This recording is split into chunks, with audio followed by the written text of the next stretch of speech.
Ah, okay. It just dropped out at the mention of my totally legitimate Wii U.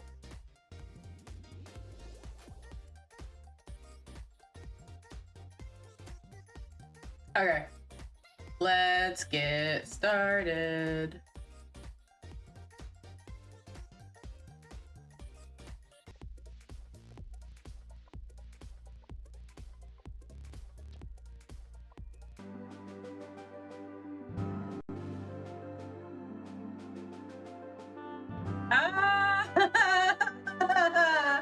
I've missed you so much, Harvest Moon Animal Parade. I've missed you. I'm so happy to see you again. We're home. I've missed you. We're back, baby. Alright, let me put you in the corner. Maybe there. Let's just keep it at the bottom, that's fine. Okay, timer. Let's keep you to the side. Okay. Oh, nope, not that.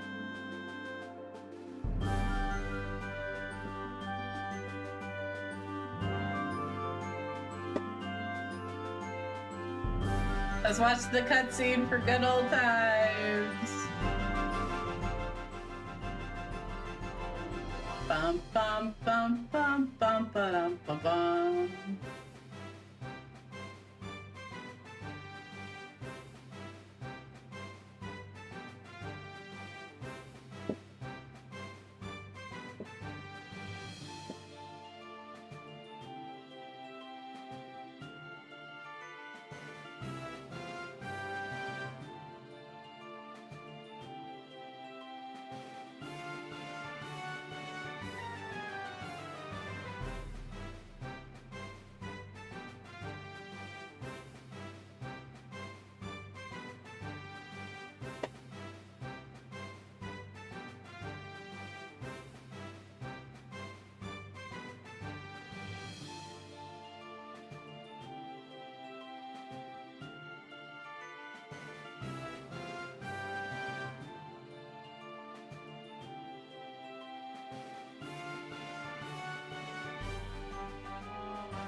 I've missed this game so much. And look, y'all, I kept my progress. So we're almost done with the game.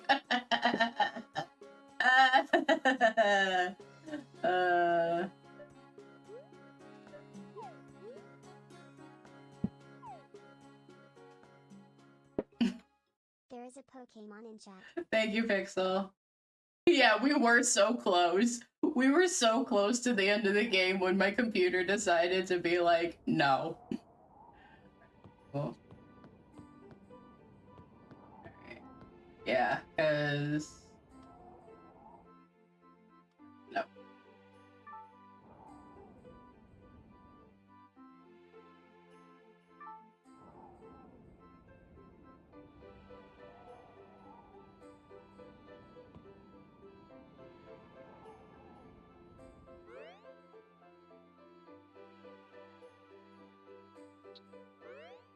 Yeah. We just need to become friends with like a bunch of people in town.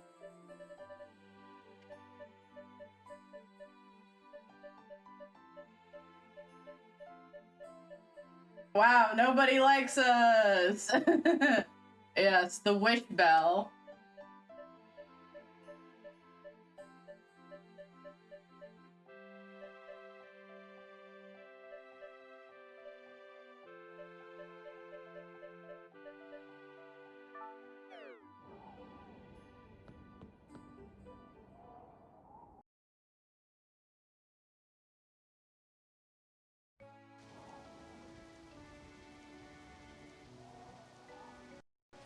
Oh, I forgot. Sometimes the game doesn't like to load. Oh, I was scared for a second. Alright, no, don't bring your cows out when it's raining. Do I have any chickens? I do have chickens.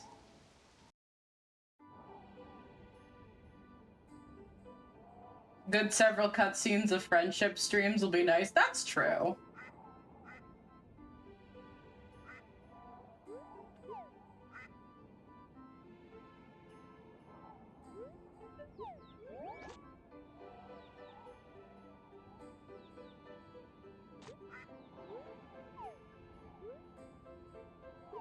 Oh, no, I already petted you.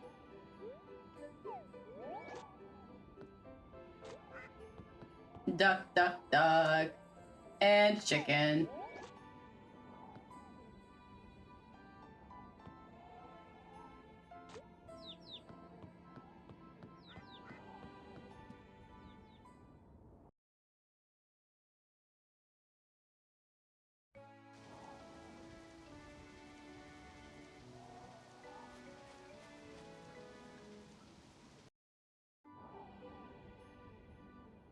Good old loading cutscenes.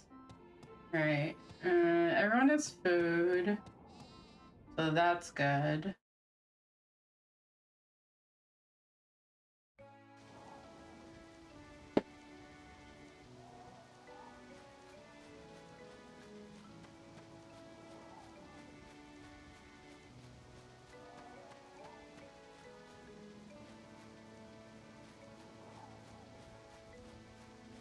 I think, like, being the total Harvest Moon leader on that I am, I think I had chosen to, like... Oh, I gotta go... Do I want to go get veggies? No, wait, I think I put veggies in the fridge. Like, y'all, it's literally been almost, like... It's almost been 6 months since we played this game, so, like...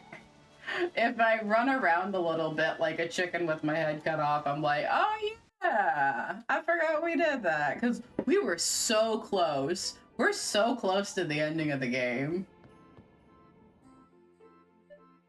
Yeah.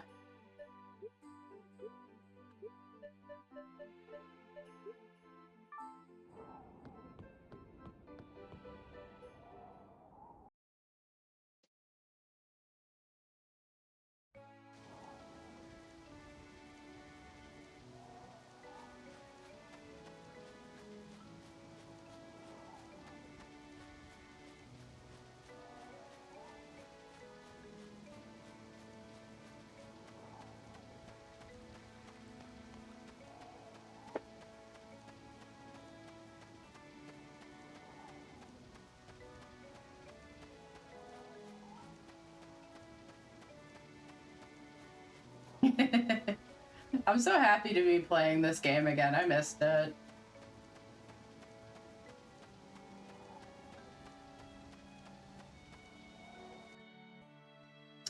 It was funny, you stopped playing Dragon Age Origins and then picked up your 10-year-old save file and you were a little lost at first. That's funny. Yeah, because, like, Dragon Age Origins, from what I remember, was actually pretty fun to play, so, like, that actually makes a lot of sense. Where are you, Gil? You at your house? You're probably at your house. Gil, I don't have any plans of marrying you, but I'm gonna schmooze you a little bit. Hello? Ah, Gil, yes.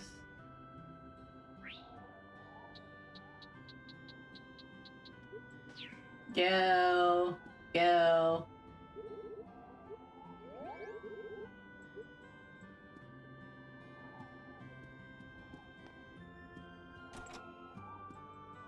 Picking up Dragon Age Origins in the middle would be so disoriented. Really liked it, but I had a bad habit of finishing video games. I have a huge habit of like either not finish video games or like taking over a year to finish them.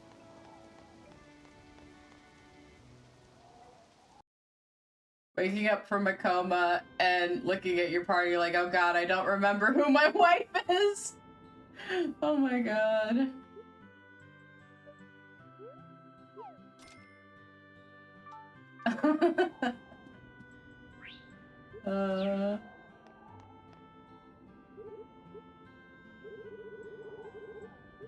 Alright, whatever.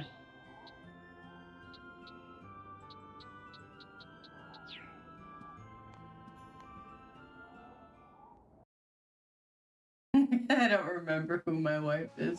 Wait, did I turn off follower only mode? I'm like sitting here like, hey, wait a second.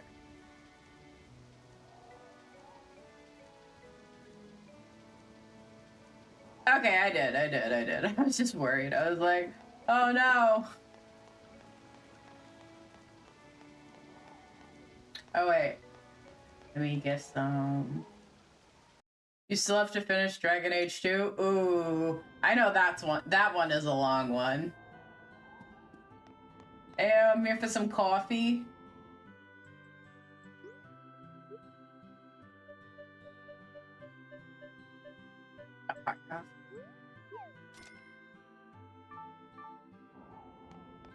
Okay, bye. Love DA2, not a good game, but it is your fave in the series. Oh my god.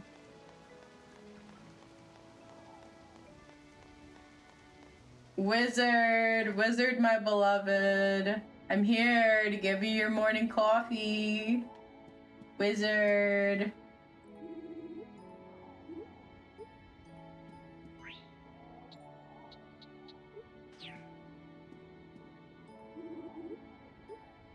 Ah, okay, fine, tomorrow.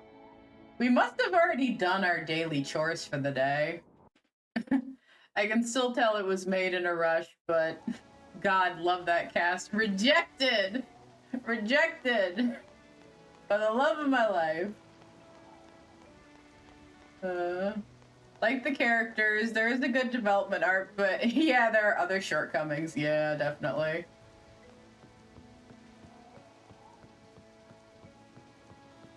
Can I fish? I'll probably just fish.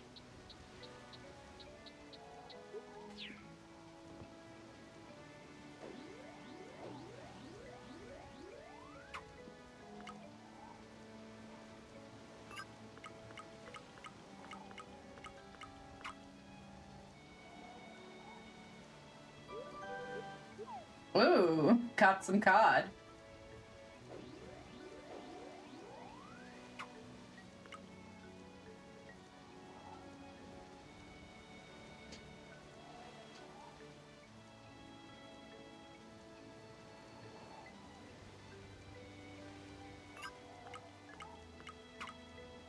Ah, trash. Yuck.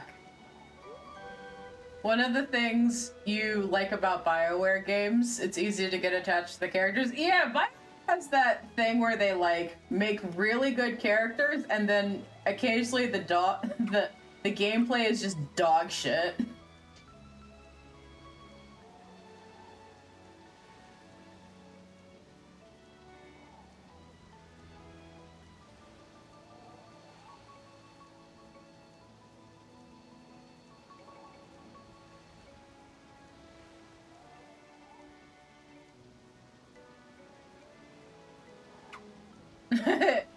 Getting attached to the characters is also a bad thing. Yeah, really. You remember going into Mass Effect worry about sci-fi not being your fave, but the characters carried you through the whole franchise? Yeah. Well, I don't know. I remember the ending of Mass Effect being pretty bad. Oh my god, I'm just getting garbage! Yeah, I'm out.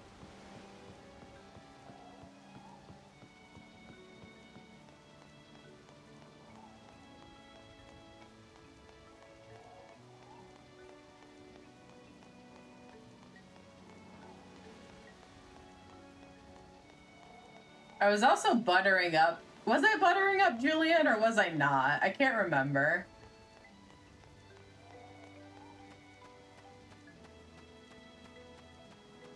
Didn't mind the ending of Mass Effect 3. It really took the whole game as one big ending to the series. That's fair. I just specifically remember with Mass Effect 3, when it ended, a lot of people were really not happy with the ending. Not that I didn't get it. If I remember correctly, it was a big ending, but it was just an ending that was just all over the place. I liked the main three. Andromeda didn't do anything for you, though. Might have missed Shep too much. Yeah. Did I? What's in my shipping box? You know, I should have checked that. Okay, yeah. Who did I have the coconut for?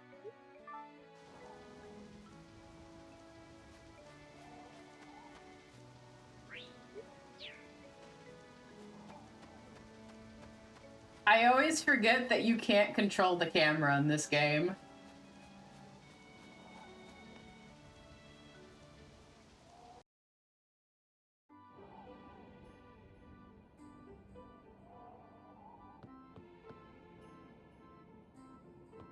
I mean, the day's not yeah, I'll still go to bed. The one thing I hate about farming games is that sometimes you just have to permanently have like a guide open. Let me see whose birthdays are coming up. Because I don't want to miss that. Go to fogu.com. Fogu, my beloved.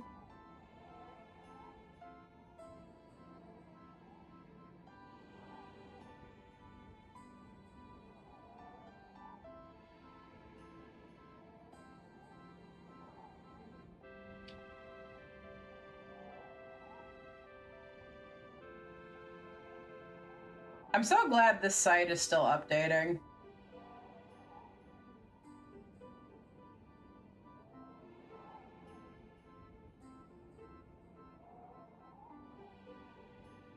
So, like, I'm looking at the game because, like, I remember, like, it's only been recent that games would get, like, releases at the same time as they would in Japan.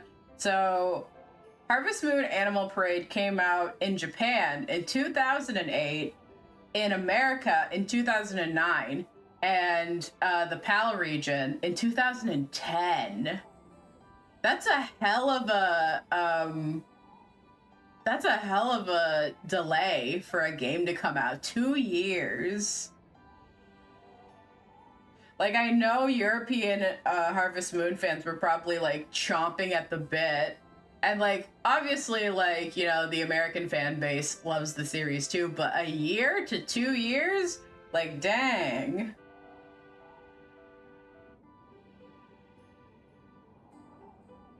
Oh yeah, 15 years ago, yeah.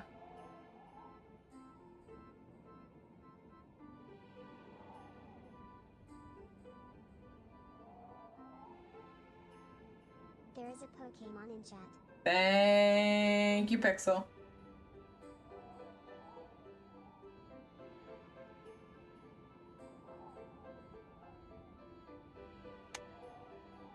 Okay. I think all I have to worry about is circus, because I'm not going to get anything for Julius's birthday.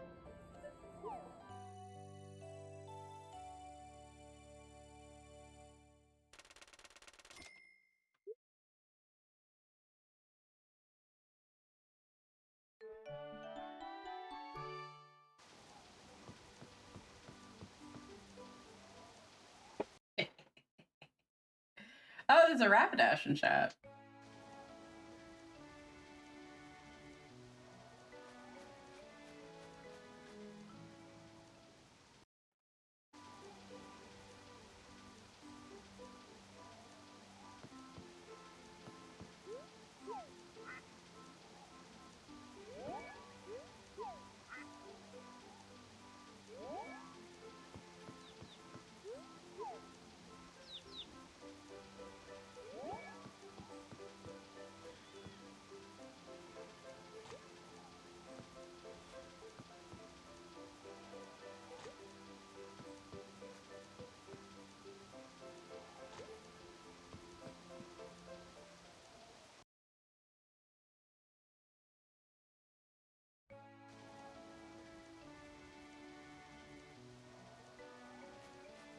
Kind of surprised there was such a big difference between the NTSC and the PAL region.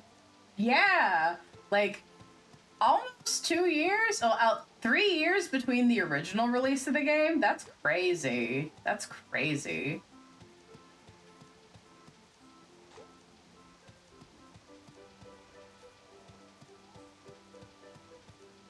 Oh wait, my sheep has wool. It's time to shear her.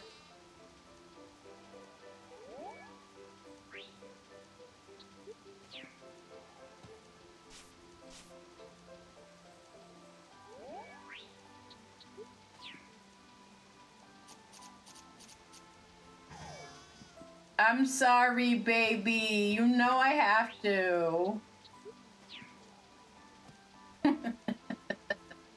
Bubba Lover! Welcome on in. Naked sheep, I know. A travesty. Let me pet the cow. Pet the cow. Do it now.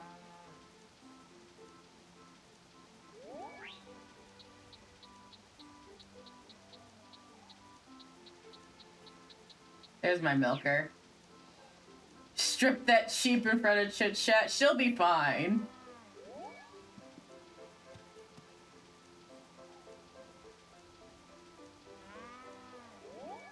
She's inside a barn. It's warm.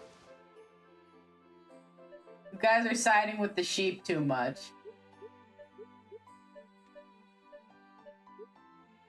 Oh yeah, I was giving fish to Toby, which is funny. Let me just put that away. Sheep gang. To be fair, you're not the only sheep gang in this chat. For me? Yeah, I know.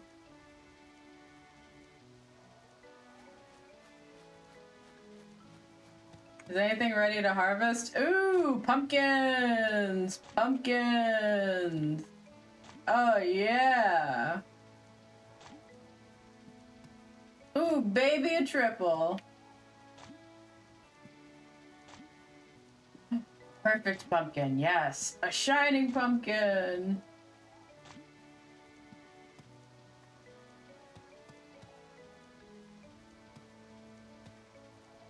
Okay. Oh wait, I need to get tomato juice for Gail.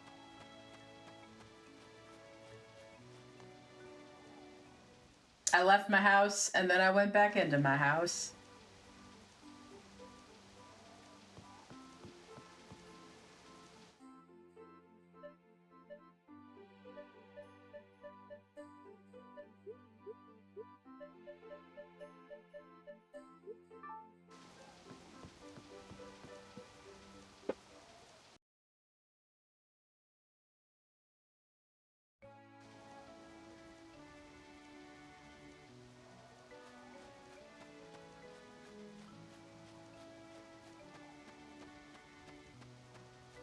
It still boggles my mind, and I know we had this conversation 6 months ago when I was playing this game, but we're gonna have it now. It still boggles my mind this game is considered low poly now.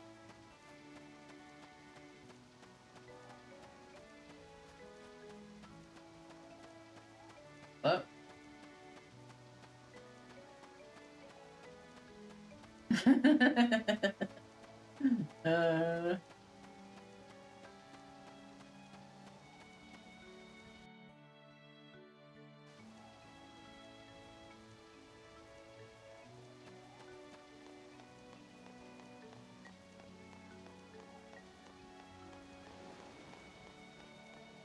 Hi, Mare. All right. Let's get some tomato sauce. Gil, how dare you not let me into your house? Gil, open the door. Open the door. Open the door. Oh my god. All right. Who's open? Who's open? Who can I bother? Gail! Yay! I can bother my soon-to-be boyfriend.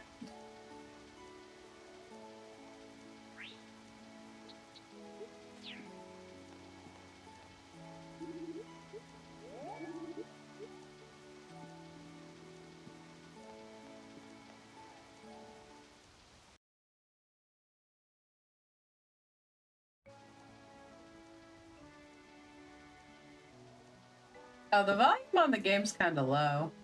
Sorry about that, y'all. It got so loud for the intro.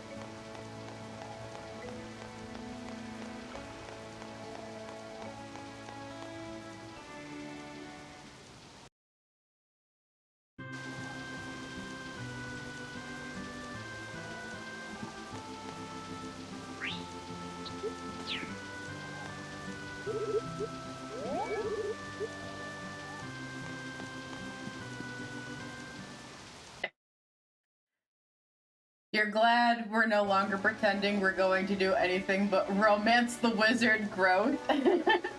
Listen, I love the wizard. He's problematic, but I love him. Honestly, like, we've had this conversation before. It forever, like, breaks my heart that this game isn't perfect. But, like, for the time, I remember it being, like, superb.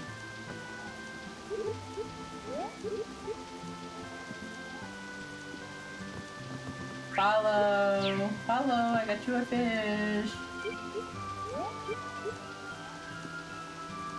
There you go, Follow, have a fish. Can I get Oscar a fish? Yo, Oscar.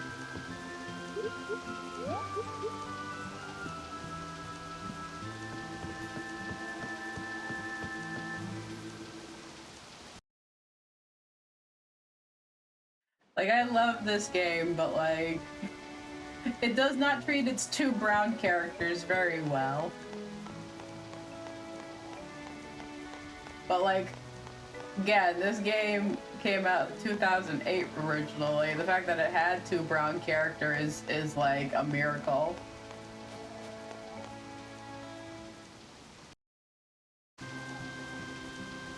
Like, I'm not gonna say that, like, we were grateful for what we had, but there were definitely some farming games where, like, there were certain characters that were just bad.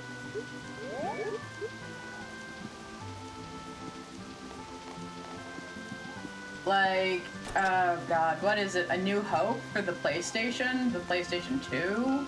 PlayStation 3? I don't know. If you ever, like, if you look up Harvest Moon A New Hope for the PlayStation, or like, what is it, The Valley Beyond? Something like that? There's a character that's, really bad. That's really bad in the series. Like, so gargantuanly bad that the development team was like, how do we get rid of this character from the whole game without ruining the programming? Still mad about Amir and Sanjay. You'll die mad. Why was my baby white? Yeah, that was the thing. Like, if you were, you could be dark-skinned, your partner could be dark-skinned, and a lot of the DS games, your baby would just come out, like, pale. Always.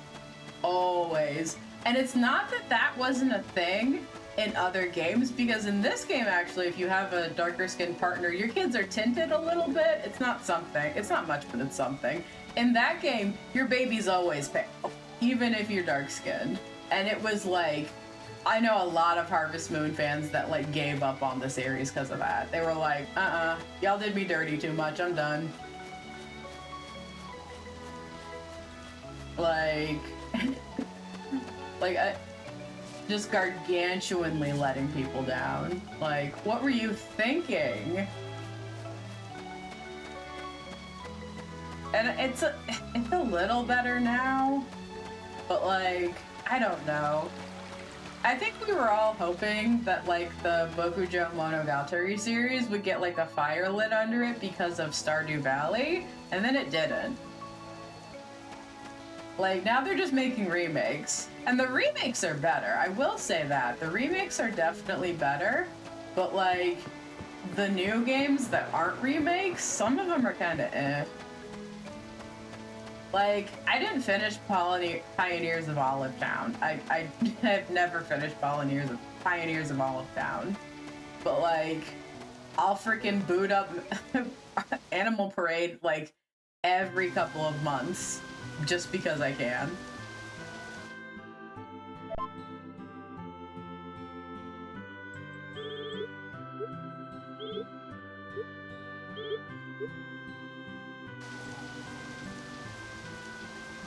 Yeah, you like Pioneers of Olive Town, but it ran like shit. It did run like shit.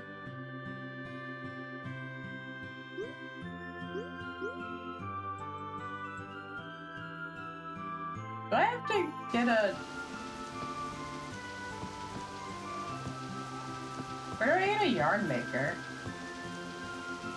You know that Barrett from the original FF7 was a bit rough with the way they wrote his dialogue? Yeah, stuff like that.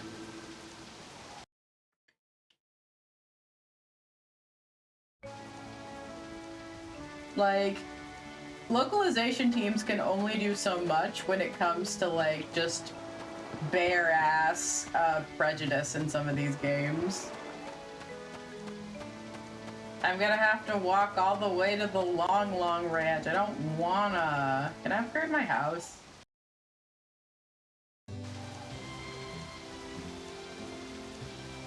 Hey, can I upgrade my house? House level 2. 100 lumber, 100 stone, 25k gold. Oh no, I'm not nearly at that level. Alright, well I'm out. I don't nearly have enough money for this. I think it's funny that I sped ran getting the bells in this game, only to have the rest of my progress in this game be so far behind. It's like, yeah, we have 1 bell left. It's like, how's your barn? First level. How's your chicken coop? First level. How's your house? Not upgraded. How's your money? Bad. How's your relationships? Need to work on them. It's like, did you just speedrun the bells? It's like, that's the most tedious part. It's literally the most tedious part of this game.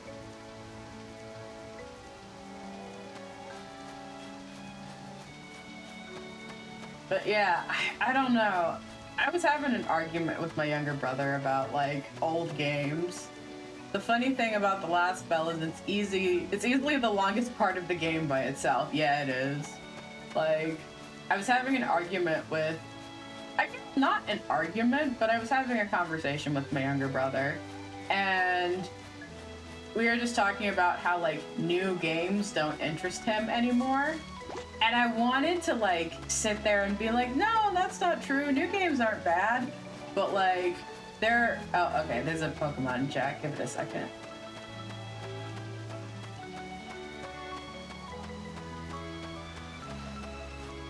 Pixel? Okay. There is a Pokemon in chat. Thank you, Pixel. Like... I'm not gonna say that new games aren't good and that modern game development is like completely like forsaken, but like there is something to say that like games that came out in this time, like I'm saying like before DLC was a big thing. When a game was finished, it was finished. Like you didn't have to... Like, even if there were bugs, like, the game's done. It's done. And they made sure that the dev cycle, like, everything was ironed out. Like, day 1 patch wasn't a thing. Technically, kinda. Oh, it's Wednesday. Fuck, they're not open. Alright, fine, I'm out. I can go get some veggies. But like, I don't know. I think it's kind of against, it's to the behest of modern games now that a game can't be finished in, like a modern game can't be finished in like 5 years. Like, if you're making a short game, yeah, 5 years, sure.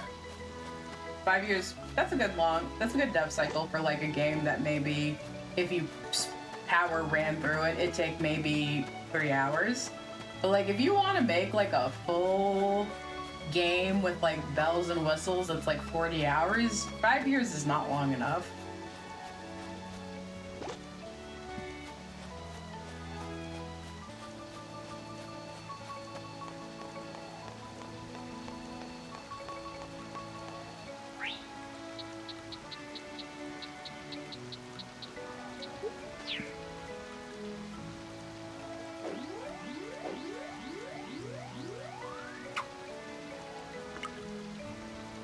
And like the turnaround time and crunch culture demanded to make hyperrealism games that none of us are asking for is actively making games worse. Yeah, it really is.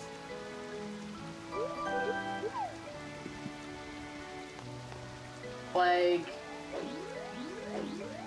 I don't want to sit here and say nobody asked for games to become more, you know, realistically rendered, because there were people that were, but like I think we're at the point where like technology and the amount of polygons and like frames that can be rendered on a computer is like reached its limit. Like the short circuit like can only do so much in terms of processing. Like I love games, but like I have not played a photorealistic game in like, I'm actually like struggling to think of the last time I played a photorealistic game. Like a photorealistic game where like the graphics, like where I need a high-end PC, I've never been not attracted, but like I've never been drawn heavily to that sort of thing. Like the only games I can really think of that benefit from that are like BioWare games, like a lot of like console games, but like console games for like an older crowd, less of an all ages crowd.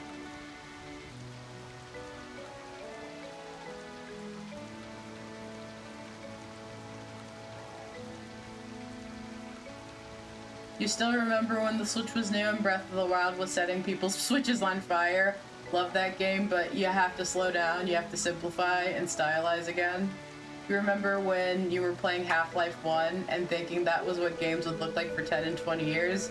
Mine went more to the possibility of VR. That's true. VR is definitely something that like I can see being the next step in games, but as long as VR costs $300 minimum to buy a basic set, I don't think it's worth it. Or I don't think it's accessible for the average person, and therefore as a tool for gaming, it's not gonna go far because the average person can't spend $300 out of nowhere. Or if they're spending $300 out of nowhere, they'd probably just buy a regular console, which they know will come with games in the future. VR is a shame because that's definitely the most interesting and new innovative place, but yeah, it's priced out of being mainstream at the moment. Yeah. The barrier to entry is certainly a problem, along with the kind of things that people get for their VR legs is need to get for VR legs to really enjoy it. Yeah. I'm not sure I want to get VR one day, but like I'm not sure that I can ever really get into VR because I get motion sick really badly. Like, I get motion sick playing VR chat on desktop. That's how bad it is. For real, love the thoughts of like a Half-Life and Beat Saber for RE4 VR, but you know it would make you motion sick? Yeah.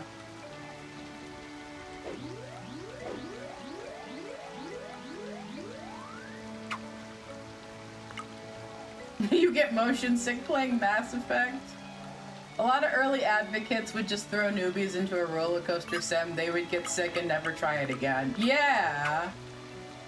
Like, that's no way to get people into trying it. And then, like, then people are out $300. Like, that's no way to get people to get on board with your system. And I'll be honest, there's only like a couple games I can think of that I really, really want to play.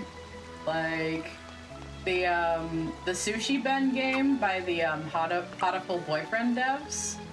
Like, I really want to play that because that's only in VR.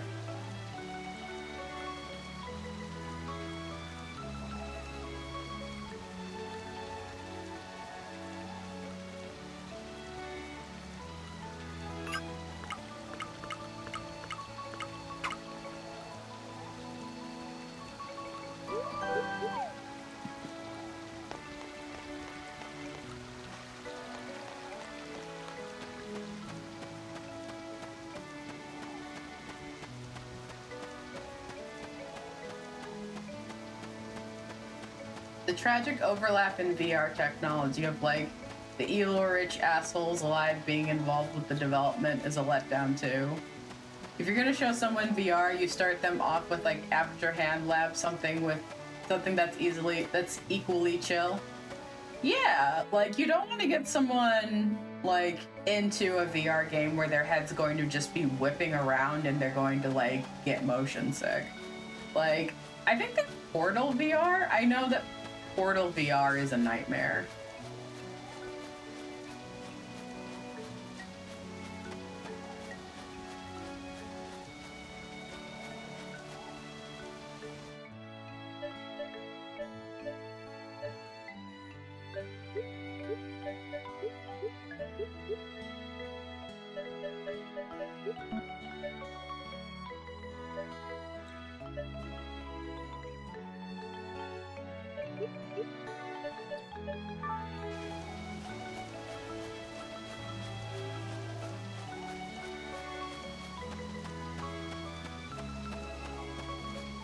Ow, I was shrimping. You caught me. Let me drink some drink. I don't have water, but I have drink.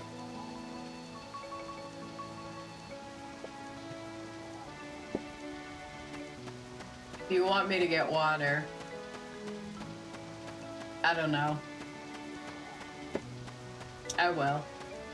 Someone redeem hydrate if you want me to go get water. Stop shrimping? Alright. Yeah. Oh, we're about to hit the hour mark, which means I should probably get ready for a break. Which 3-minute ad break every hour on the hour. Hydrate? Alright. During the ad break I'll go get some water.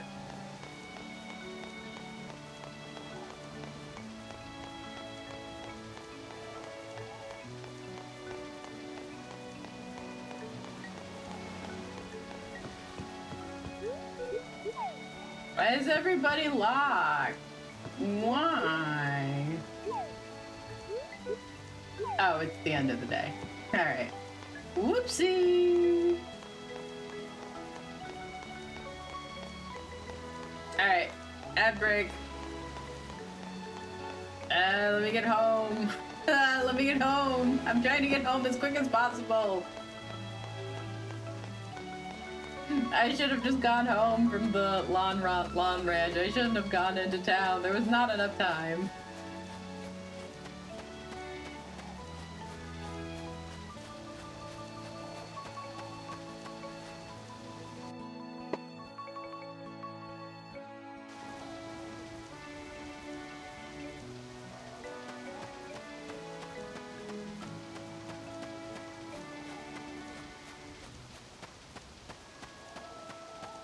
No, don't start playing the nighttime music.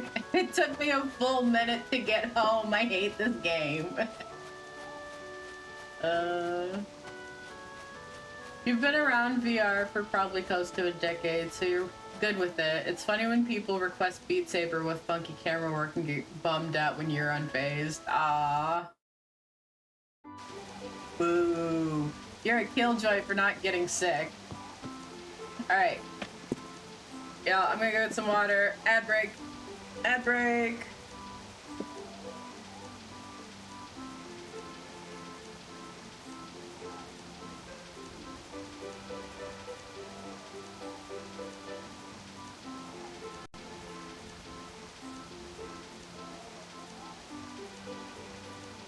Alright, cool.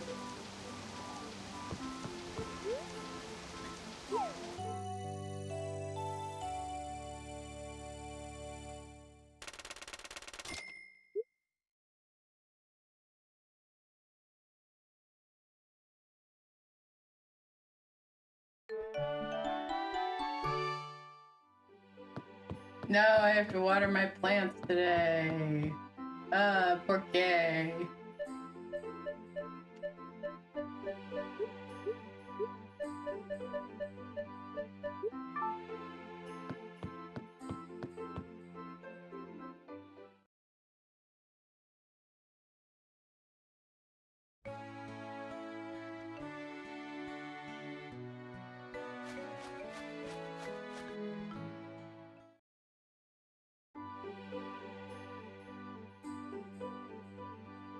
Egg! Egg! Egg! Oh, my chicken! My chickie! My chickie!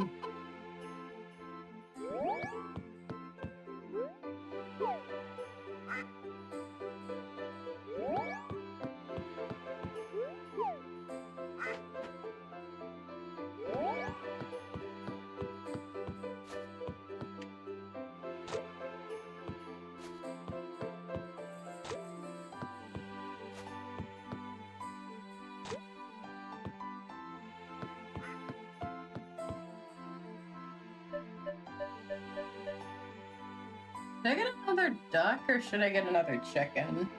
Duck eggs sell for more.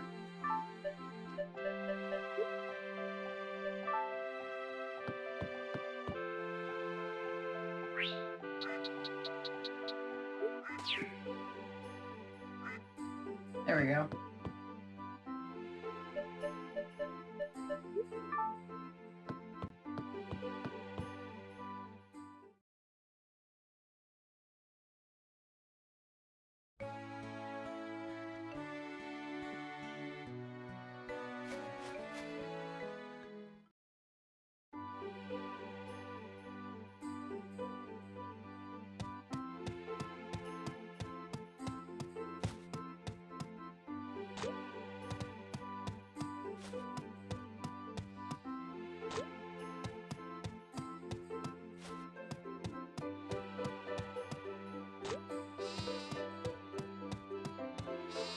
I'm sorry I sheared you, sheepy. You still love me, white?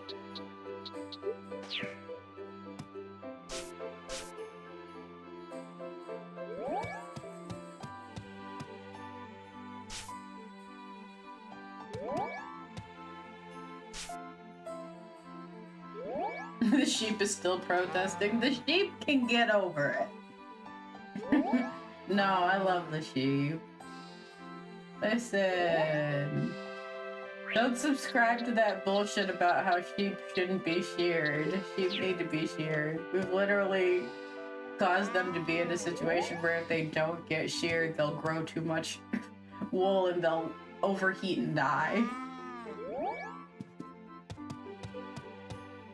I should probably get a cheese maker.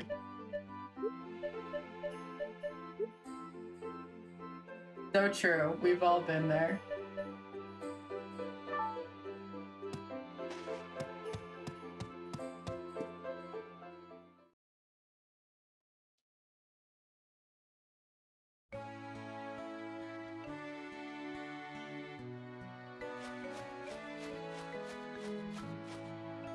I forgot I was growing a lot of flowers. And rice. Pumpkin. Pumpkin. Pumpkin. Ooh, shiny pumpkin. Pumpkin. Pumpkin. Pumpkin. Pumpkin. Saw that, got lost, and didn't get sheared for a long time, and it was a matted poop ball mess. Ooh.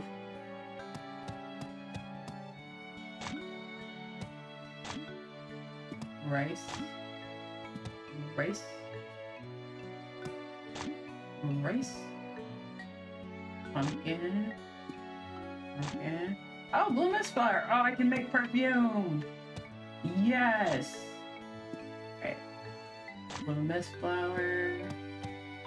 That's the only blue mist flower I can harvest right now.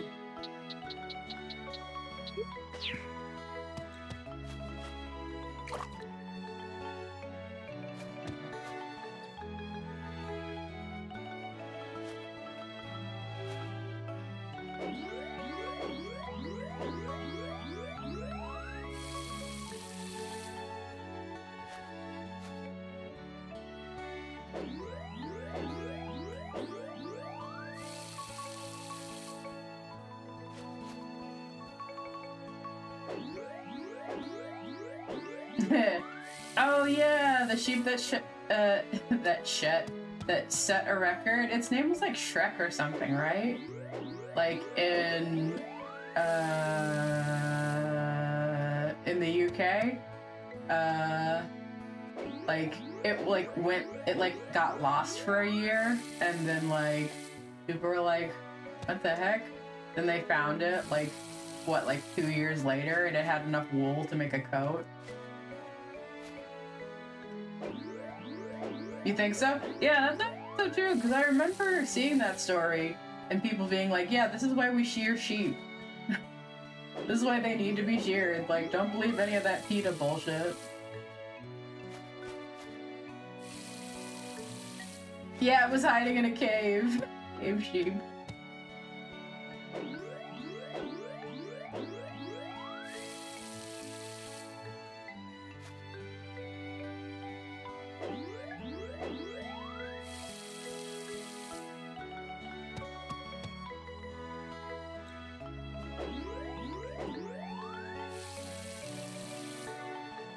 Alright, how many rows do I have? 1, 2, 3,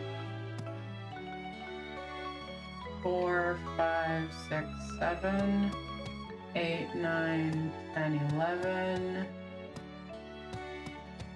11. Okay. It's a sunny day. I'll let my animals out. Come out.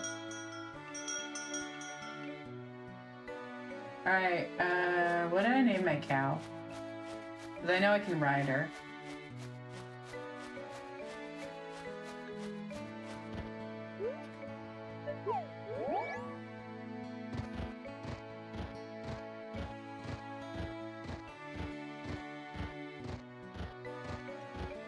No saddle needed. Just hop on your cow.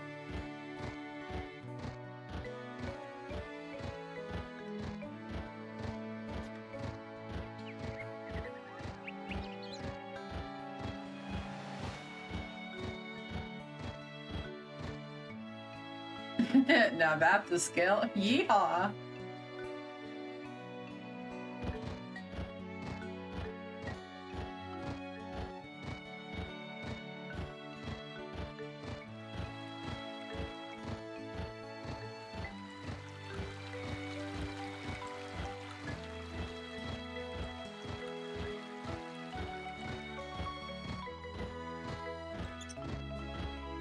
I said I was gonna get a yarn maker, but I do need to get some seed.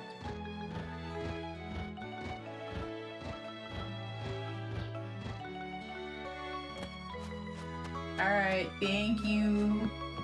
I think I named my cow, like, Oreo or something. I don't remember. I can go check.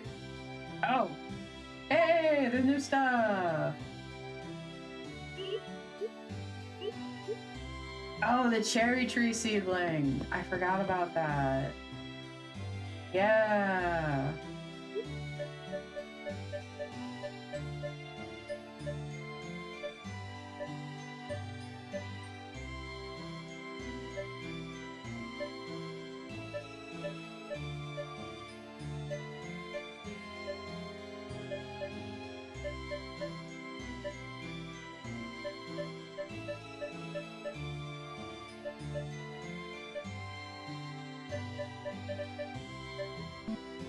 But how's my rucksack full? Oh. Oh. Oh, okay. You know what? Yeah, that's fair. That's fair. Me heads into town with a full backpack. Hey, put more stuff in my backpack. You have no room in your backpack. Damn! How could this happen? Me immediately harvest my crops and then heads to go buy more crops. What do you mean I have no more room after harvesting all those crops? This is Harvest Moon. I should be able to harvest everything, including the moon. Oh wait, Renee likes fish. I can give her some fish. Renee! Renee! Renee, you like fish, right? You like fish, right? You like fish, right? Yes, you do like fish. There is some fish. Alright, there you go, girl. I don't care about your dad.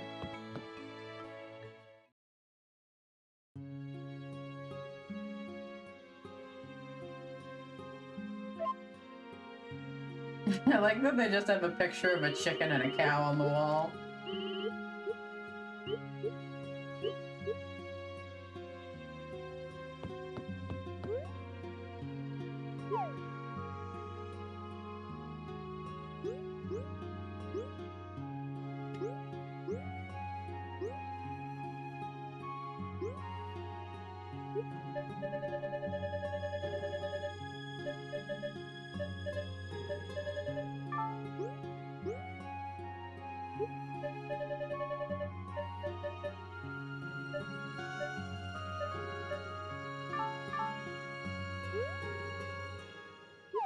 Wait, where do I get... Okay, tool... No. No.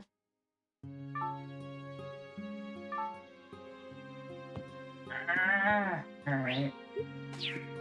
No.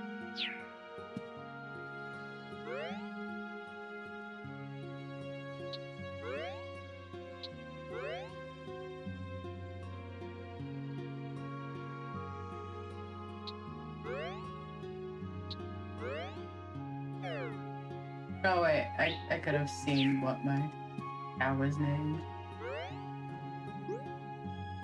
Oh, Calpy. Calpiso. Oh, Choco and Calpiso.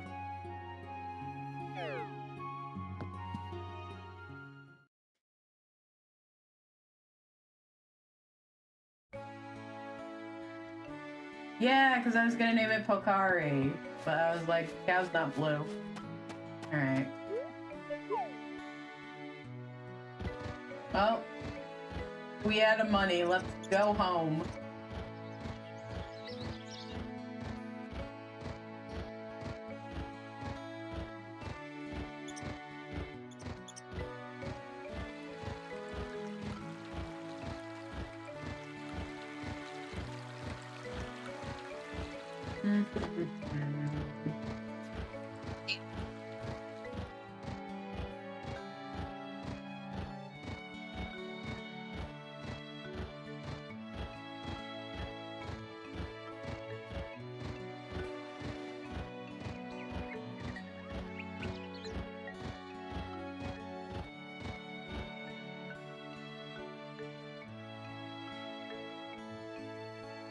Oh yeah, I can make sushi. I forgot about that. I just need to cut up the fish. There's a Pokemon in chat. Thank you, Pixel.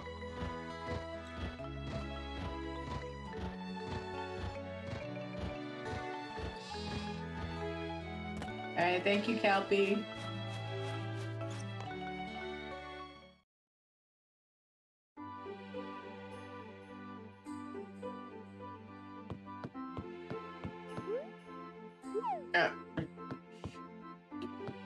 Fine.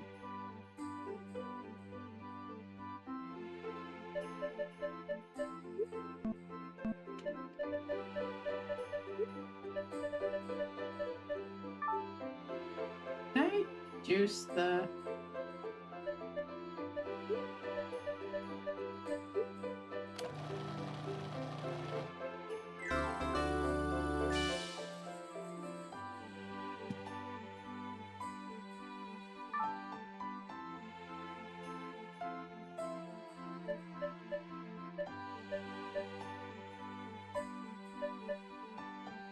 Wait, how do I... Ah, I dropped my controller! Ah.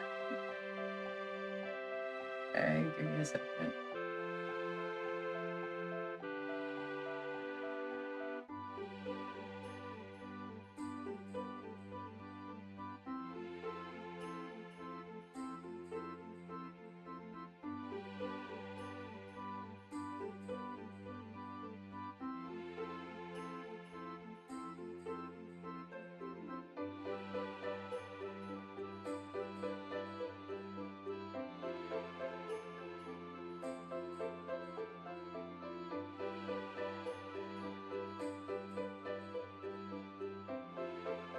Okay, rice plus a fish. Okay, I thought so.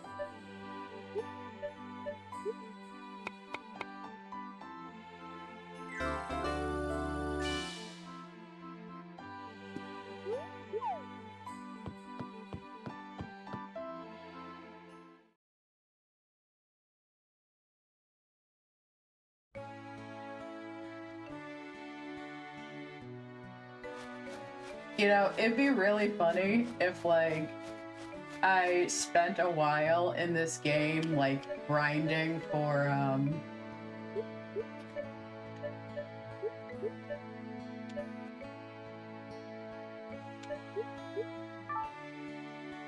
I gotta put the cranberry juice in there. If I spend a long time grinding in this game to get heart points with all of the boys, and then, like letting chat vote on, which boy I romance, and then just being like, haha, just kidding, we're romancing the wizard, like always. There's no choice.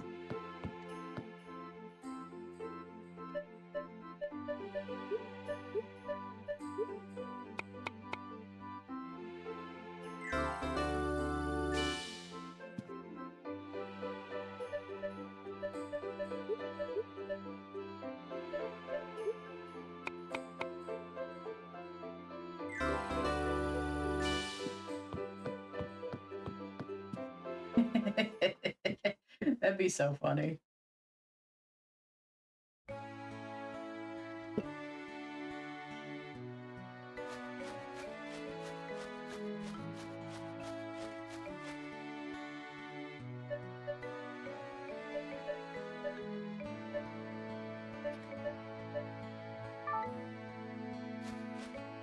Wait, what?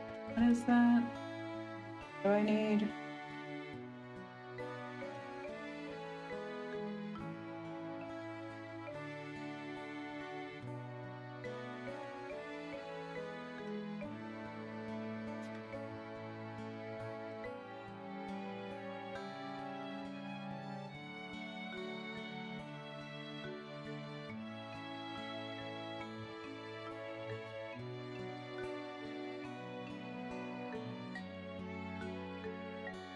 Do I have a pot? I don't think I have a pot.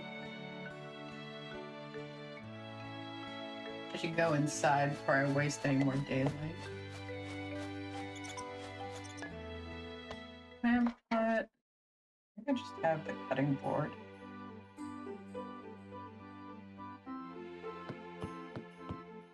I have an oven, I have the cutting board, and I have a mixer. Let me see, do I have a pot?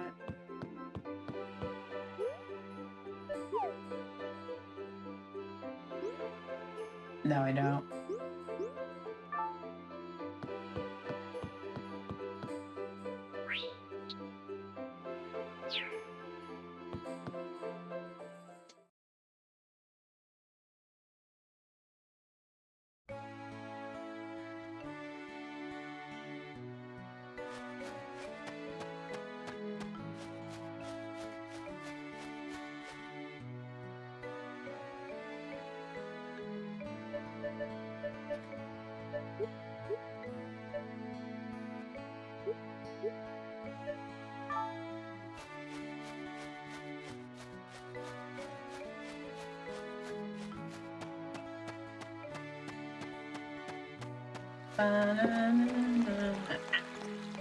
Oh, ow. Ow. Sorry. But you know when your skin sticks to your chair and then it pinches it? When you have a leather chair? That happened.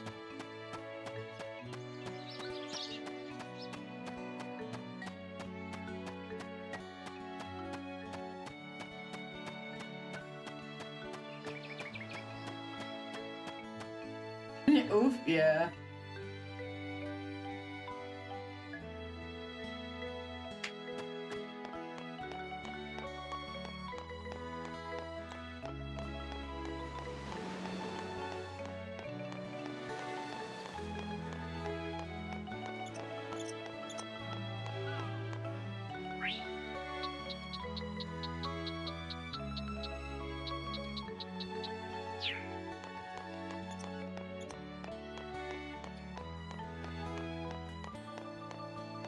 Is everybody off today? Oh, okay.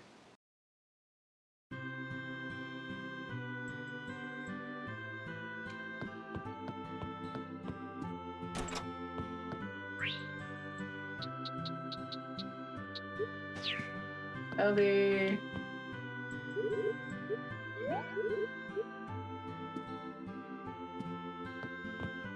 Follow here. Follow. Follow.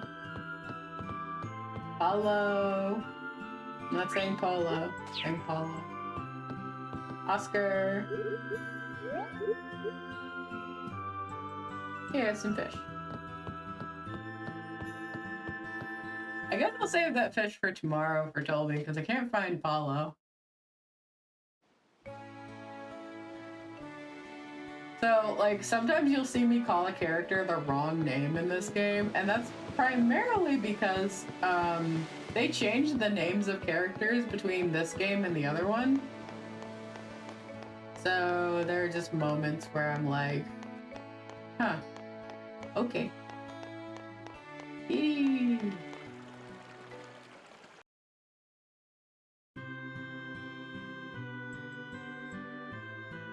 Here to buy a coffee for my beloved.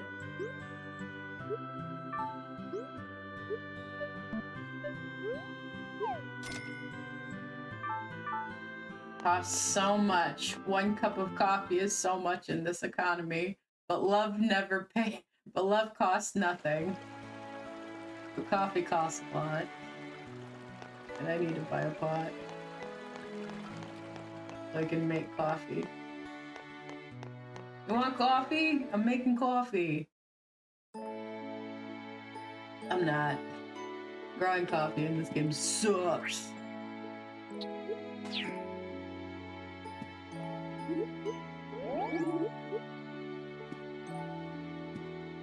Alright.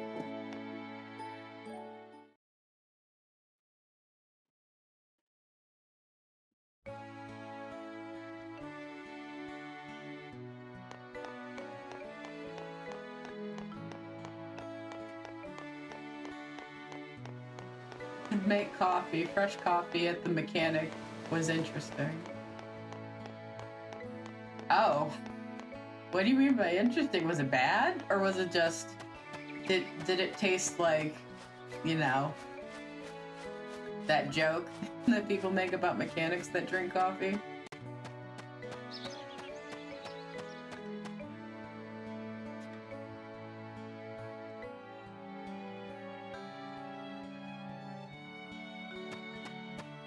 Didn't taste like drinking motor oil? Well, somebody said it. Hey, it was free? Oh, that's not a good sign.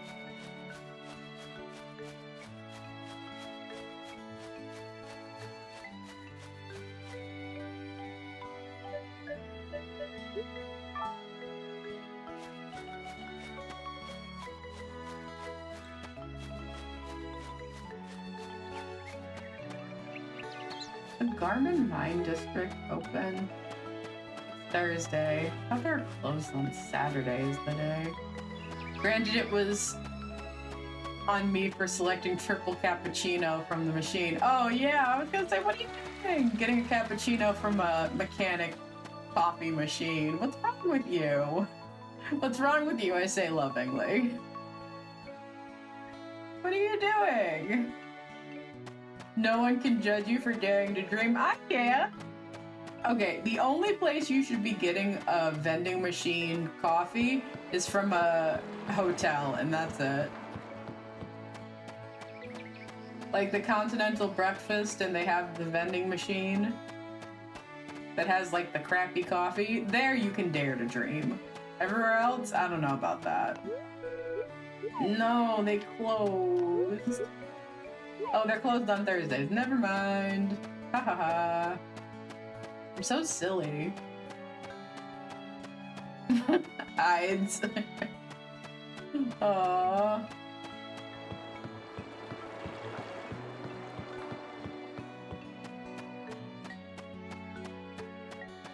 Listen, the only place I have gotten good vending machine coffee out of a coffee vending machine was when I went to France.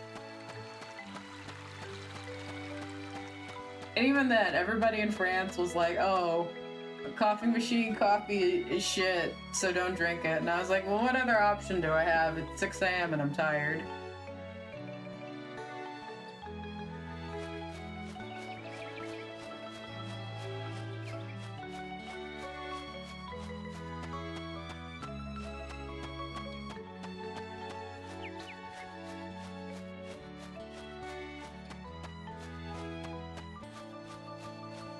Probably still a lot better than what you get here, yeah.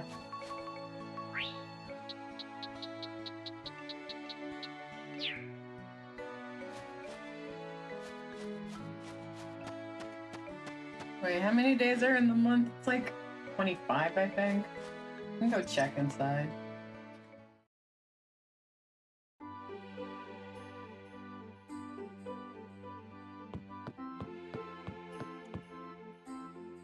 Oh, 28.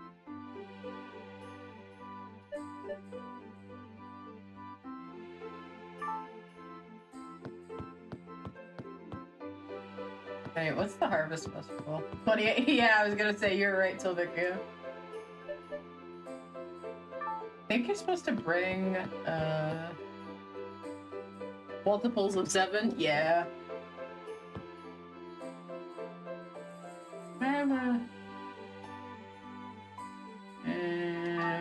I'll have it in a sec. Oh, I gotta bring my animals in.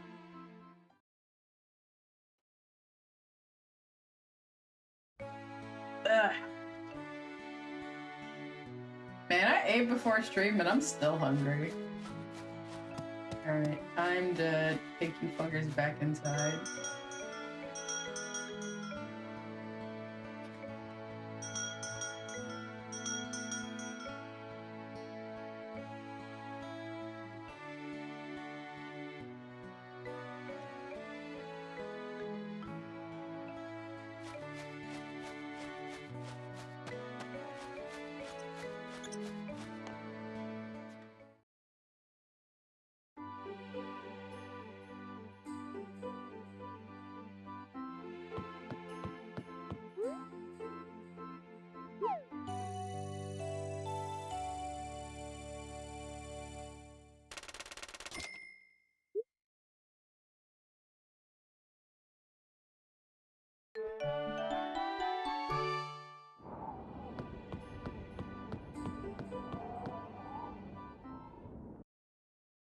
There is a Pokemon in chat. Oh, thank you, Pixel.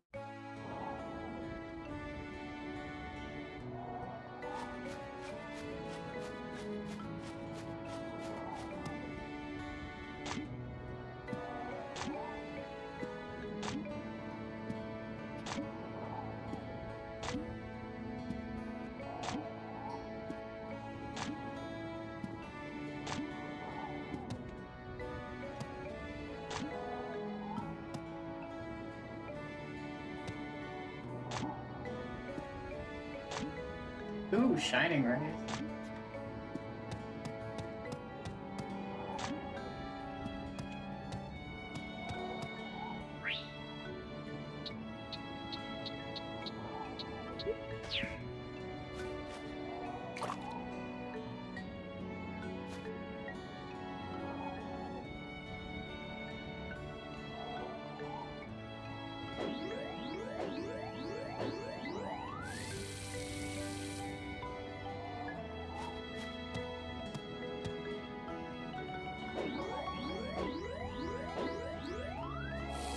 Hey, congrats on the catch, brass.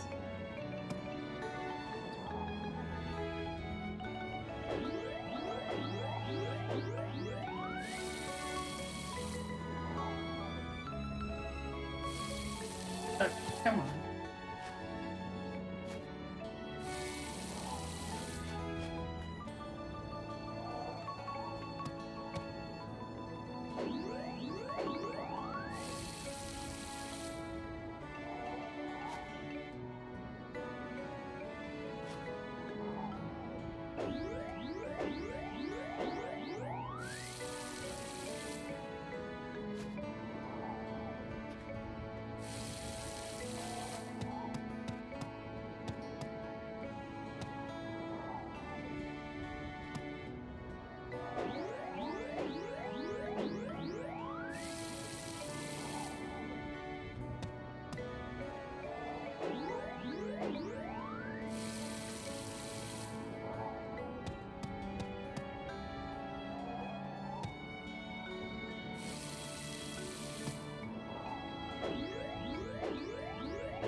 What is the perfume recipe?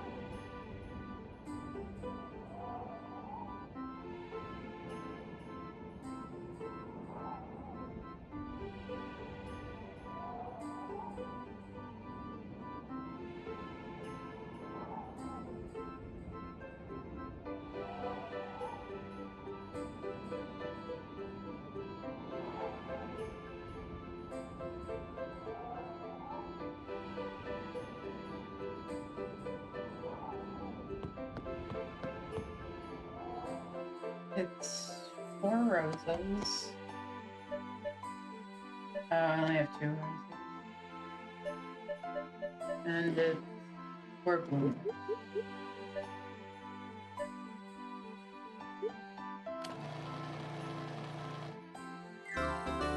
Nice.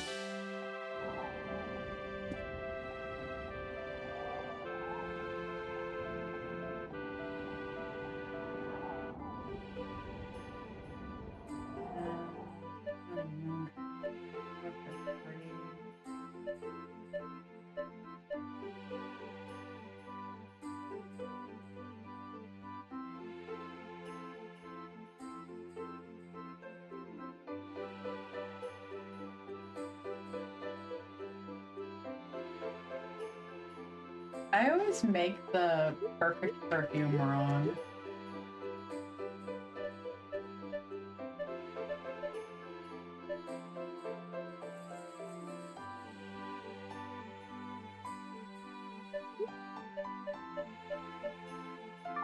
No, I should save before I do that.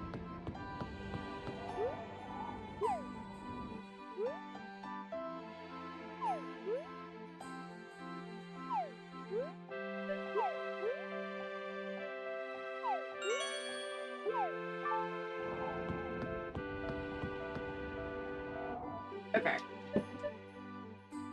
2 roses, 2% mums. Maybe that?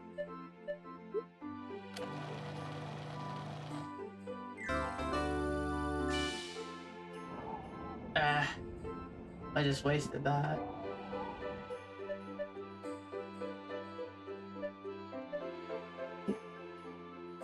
Whatever.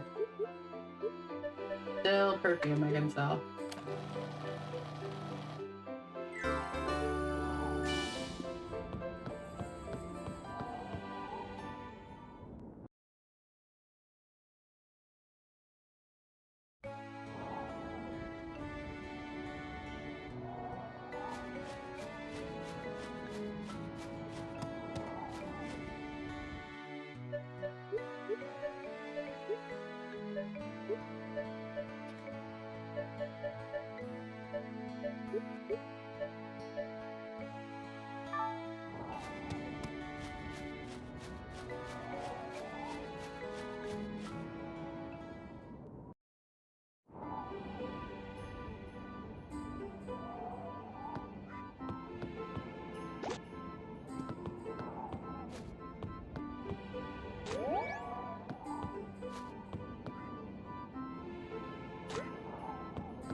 Oh, looks like we got 15 minutes till we hit the 2-hour mark.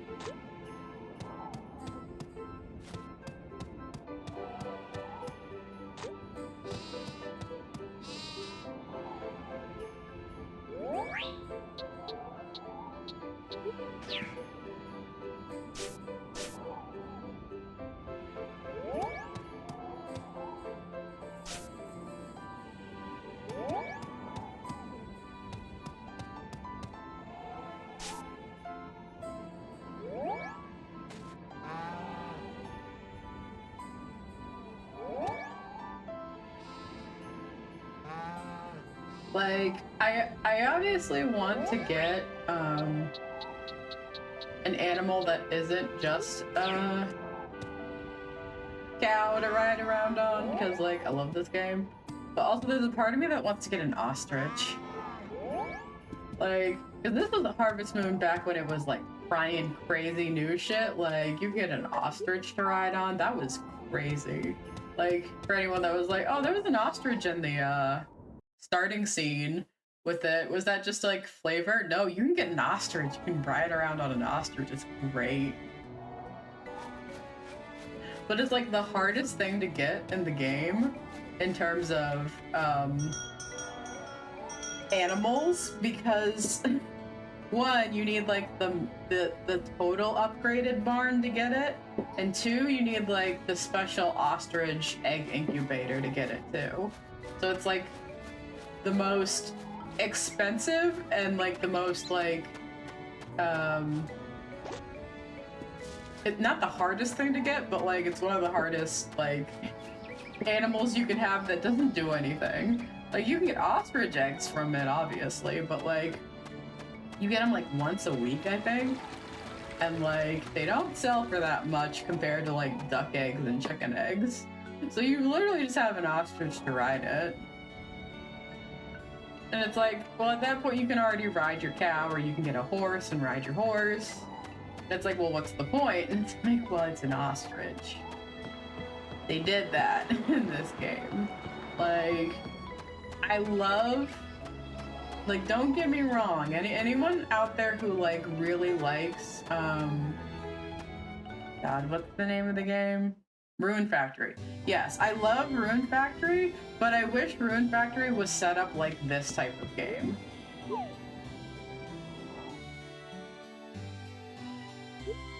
Barn level 2.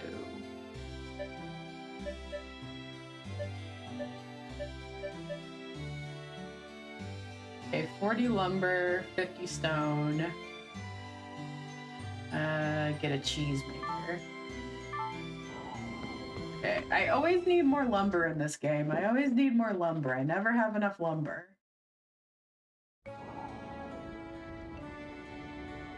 That's another thing in this game. Getting wood is so hard. Hard wood. Alright,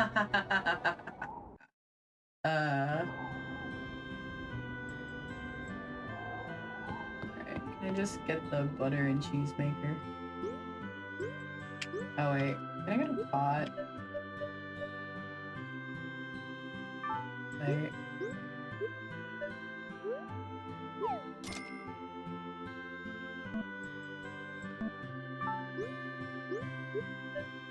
Oh, I can't get a pot. Wait, did I get a pot already? Yeah, I did get a pot.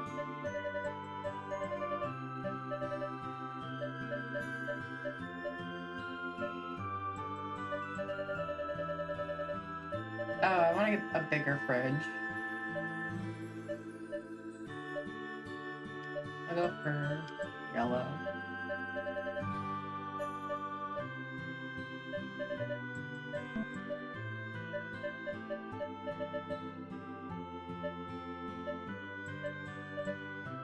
I don't need a wood oven. I just need a. I don't need a TV. I just need a. Yellow.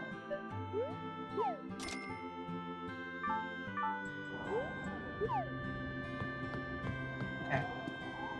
Now I'm going home to make butter.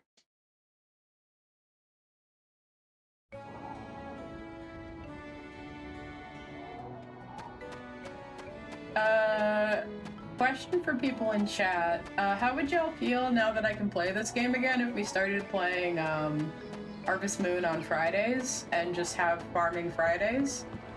Or is, like, that too specific of a day?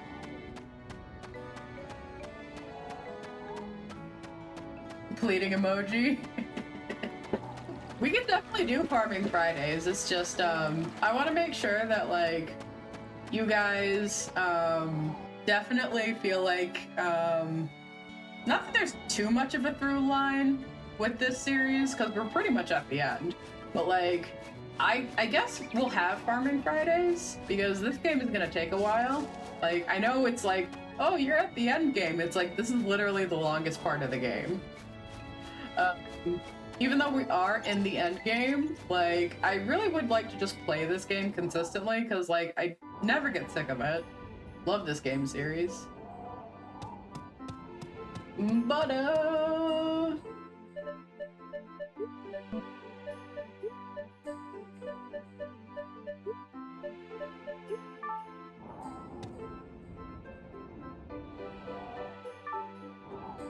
Yeah, I need to get it out.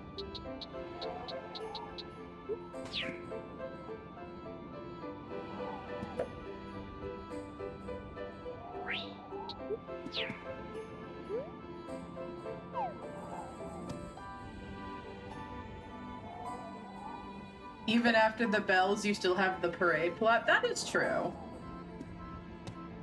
Like, There is a Pokemon in chat. There's still a decent amount to do in this game. Like, we won't be done with it for a while. I'll probably end this playthrough, like, with, like, a big marriage thing. Because I'll be honest with y'all, I kind of don't want to do the kids subplot. Like, that's kind of a little too much for me in terms of playing this game. Like, don't get me wrong, I love this game, but the kids subplot is, like, I guess if we're streaming it, we can do it. But it is kind of a slog at that point. Like, you're on year 6, and, like, you're still doing the kids quest. Like, you're, like, pairing up the rest of the, Did you know there's a type of bee that produces milk instead of honey? Ugh. I don't know how I feel about that. I mean, honey is already kind of a gross concept, but, like, I can see what you mean. How far am I with the parade plot? I think the last parade animal I have to get is the, boobies. Oh my god, you got me.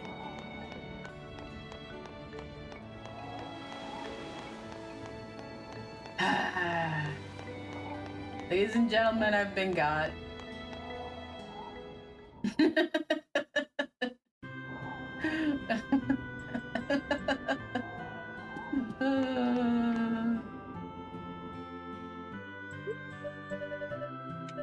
Cheapest thing here, remedy.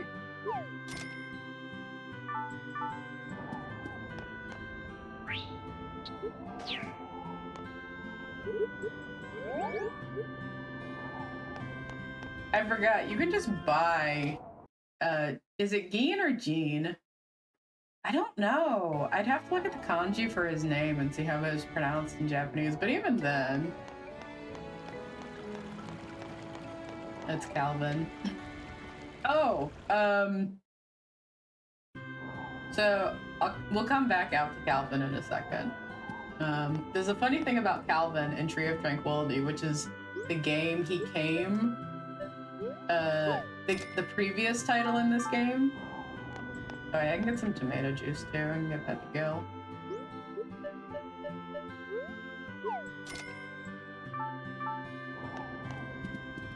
Okay. So, really fun fact about this game, and by fun I mean, huh? Question mark? So Calvin, this character right here, he's an explorer. Typical white boy. Plays a guitar. In the original Tree of Tranquility, which Harvest Moon Animal Parade is an upgraded version of Tree of Tranquility with a better setting, better characters, better storyline, yada yada yada. In the original version of Tree of Tranquility, you could not finish romancing Calvin because there was a bug that prevented you from romancing him and marrying him, full stop. And the way you can figure this out is that if you have a copy of Harvest Moon Tree of Tranquility, if your game disc is green, it is the bugged copy. If your game disc is blue, I think, or white, then it is the unbugged copy. So a long, long time ago, when I was freshly playing this game, I saw somebody on a forum, I think it was the Fogu forums, who was like, don't romance Calvin if you have a green copy of Tree of Tranquility. And I was like, what? And I looked, and I have a copy. I have the original bugged copy of Tree of Tranquility. So if we wanted to play that, which we can't because my totally legitimate we wouldn't be able to handle it, blah, blah, blah, blah, blah, we wouldn't be able to romance Calvin. He's just unromanceable. Because there's a big bug that's just like, ayo, you can't have him. The game literally bugs out when you try to get past, I think, the 5th hard event with him. It's so funny.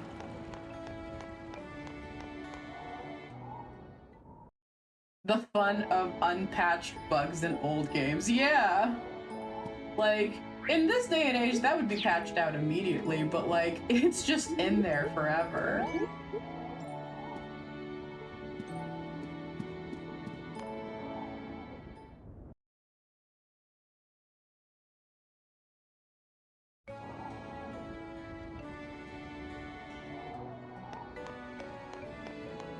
So you can't have the cowboy. And I think there's also another NPC who, if you not try to romance them, but if you try to like get friendship with them, like, and try to get them to marry another character, it locks them out of the romance side quest. Like, it's very funny how old games have that sort of like, hey, what are you doing? It's like, nothing. It's like, what's with this game? It's bugged. It's extremely bugged. Going back to Half-Life, they released patches, but your save game wasn't compatible after the patch. Oh no! Oh no! Awful! Oh, another fun fact. Luna was aged up from Tree of Tranquility. I can't remember her name in Tree of Tranquility, but she obviously wears J fashion, which is very cute. But in the original Tree of Tranquility, and I think they changed it in the American release, because I don't remember this too much, or maybe if I did, I never got to a point where I saw it. Anyway, Luna has, so there are kids in these games. Luna has a kid model, like in height, in terms of height. You can still marry her. You can still marry her in Tree of Tranquility with her kid-sized height. And yeah, and she has to jump to kiss you at your wedding, which disgusting. But in this game, they changed that, so she's an adult.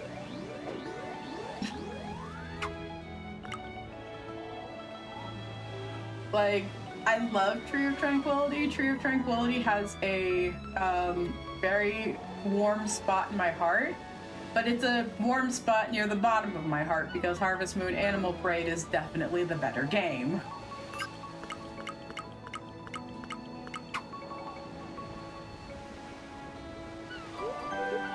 There were many, many, many things wrong with Tree of Tranquility. Yeah, that's awkward to say the least. Yeah, it's really bad. Definitely awkward at the least. Like, I can't imagine what they thought they were doing with that. Like, the only thing I can think of is like, in A Wonderful Life, the yellow-haired girl with the sailor top who plays the piano, what's her name? Pilbigia, I know you know her name. Luminia. Yeah.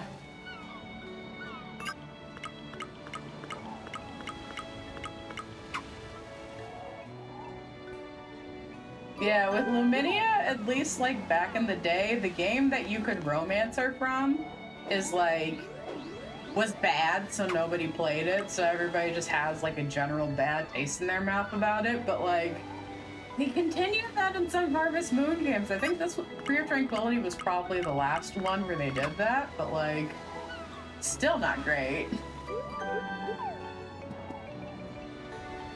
Like, I love this series. I love this series to death, but like, I really, this is my hard stance. This is my top stance. Harvest Moon Animal Parade is definitely the end of the era of the types of Harvest Moon games that were, I would say, at the top level of enjoyment and design. Because there are some Harvest Moon games where I love playing it, but the design is awful. And there are some Harvest Moon games that I love the design, but the gameplay is bad. The one that boggled me since I grew up on the GameCube version was finding out that the PS2 version was insane. To at least spend some time in A Wonderful Life remake aging her up out loud as they did Luna. But still, yeah, it wasn't great.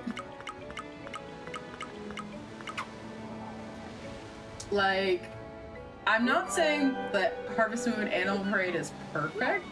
We hit the ad break as I'm talking about. I mean, it's probably good we hit the ad break.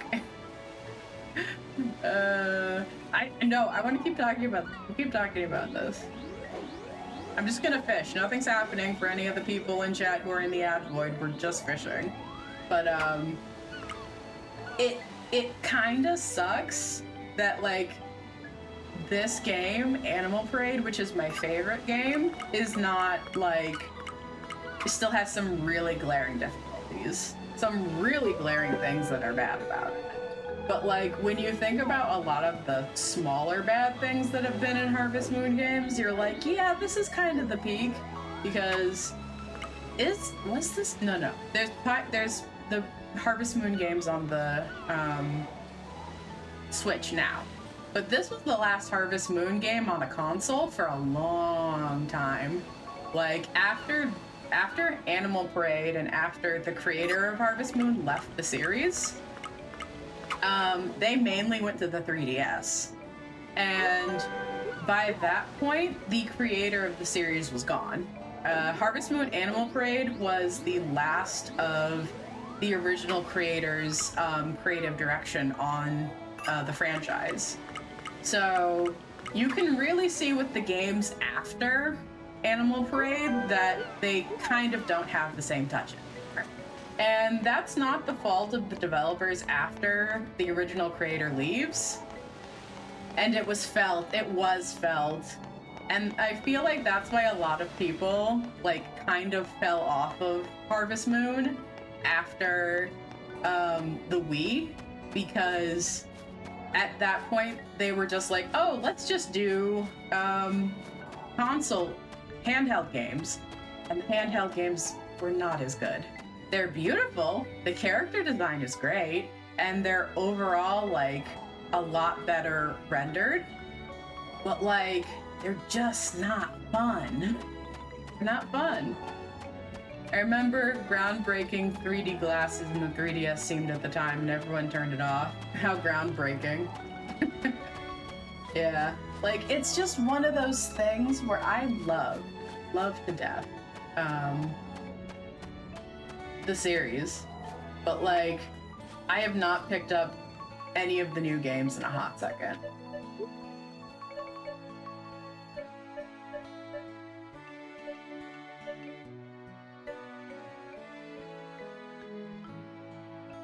All right, welcome back. We're done fishing.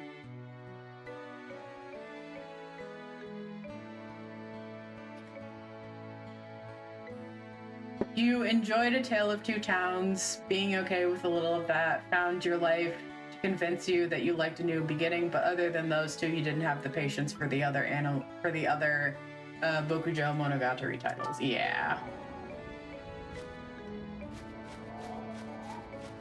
It's one of those really sad things where, like, again, I really don't fault the creative team for dealing with what happens when the original creator leaves the team. Like, I don't fault them at all. Like, that's something completely out of their control. People don't stay in game development as long. Growing pains and things like that. Like, definitely that is a growing pain that I see a lot of modern game series that are plus 10 years old dealing with, is where the original creators, like, leave. And then the team has to hold on to the ideals of what the game series means. And that's kind of hard if you're consistently hiring new people or people are consistently leaving the team. And the growing pains are really hard.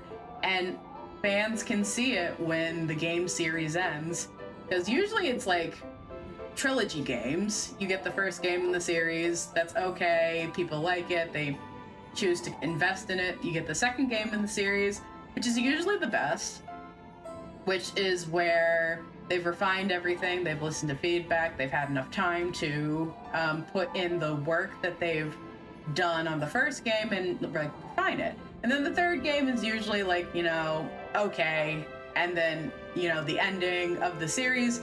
And then there's what I've been seeing a lot with is the reboot fourth game, where the creative team behind the first two games is gone completely, and it's the studio being puppeted by another publisher, and there's just some soulless hack fourth entry into the series with the same name that doesn't feel the same and is bad. Did I put my cows and chickens up? I think so. Jump scare! Hi, Ghosted Illusion. Have you slept more? I did. There is a Pokemon in chat. You can say the Pokemon remix. It's okay. Oh, I don't want to. That's so sad. I love Pokemon, but yeah, you're right. The remakes are bad. We're getting to the point where the black and white remakes are on the horizon, and I'm so scared. Like, I almost don't want the remakes to happen.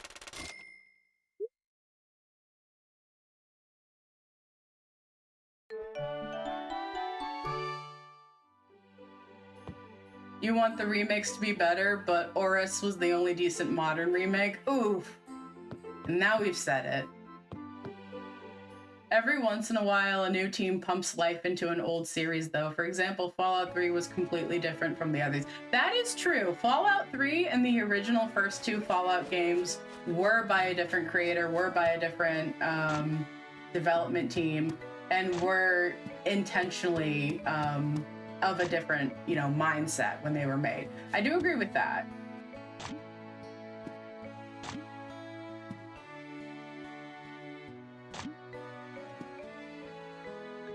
Yeah, that is true. There are times where a game franchise having a new studio take over it does pump some fresh life into the game series. I do agree with that.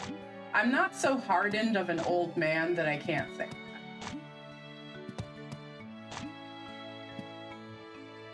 Save? Oh, okay, yeah, I will save. You're right about that.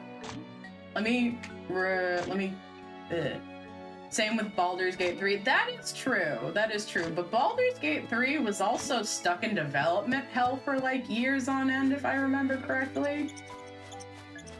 So like, while I agree with you on Baldur's Gate, I think Baldur's Gate is also kind of just at a point where it's so different that like comparing it kind of doesn't work anymore.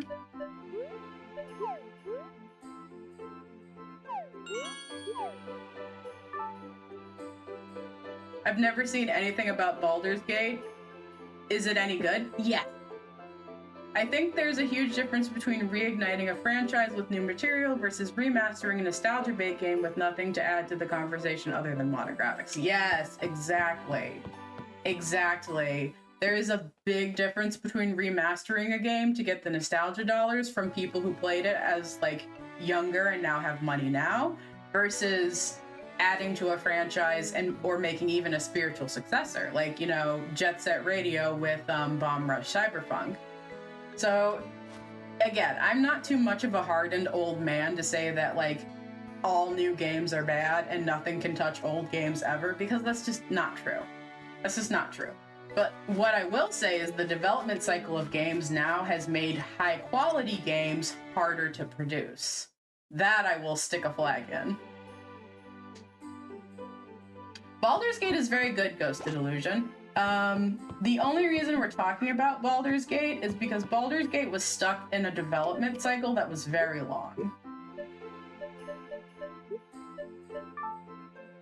And we're sort of kind of just talking about games that are good and old, but not wanting to ride the line of, well, this game is old, so it's better than any new game that's come out. Because that's not true, and that kind of paints a really sad picture of the game industry. Because to say the game industry has always been perfect is stupid. There's definitely some bad stuff in games back in the day. But the modern culture of games is not great either. And for anyone that's like, well, how do you know that? I went to art school, so I did learn a lot about studio culture and things like that. So it's one of those things where you just learn about it. You felt like you forgot that the team that did Fallout 2 and the first two Baldur's Gates? Yeah. Because it's really interesting. Because the first two Fallout games are really different. And I see what people are talking about with Fallout 3 being different from the first Fallout games. To be fair, I do know that, because I've done enough research on this, because I did a lot of research in college about video games, specifically video games moving from a pixel graph, moving from pixel art to 3D, and like the sort of growing pains the industry went through with that. Because the original two Fallout games were pixel art games in a sort of faux 3D environment, and then they moved into 3D with Fallout 3. And when it moved from Fallout 3 into when it moved from 1 and 2 to 3, why did I blow the whistle? I thought it was the brush. When those game series moved on, when they continuously... I can rock cotton now! Yay! Okay, anyway, when those game series got to a point where they made the transition to the 3D, they moved genres. Because Fallout, the original 2 games, were... God, what is it? They were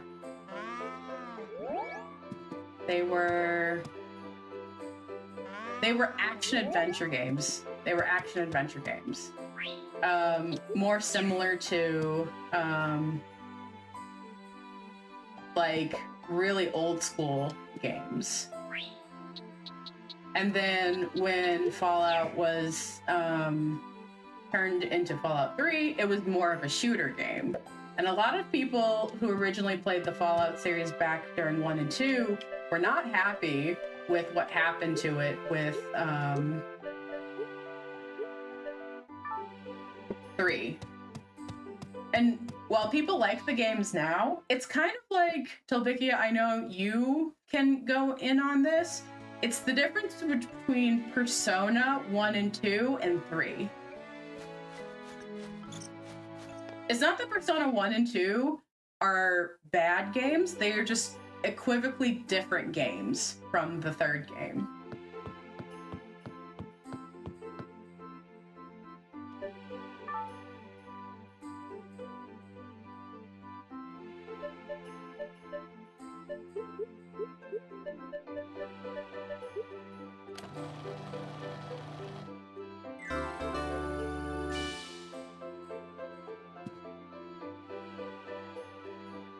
Entirely different goal and audience, exactly.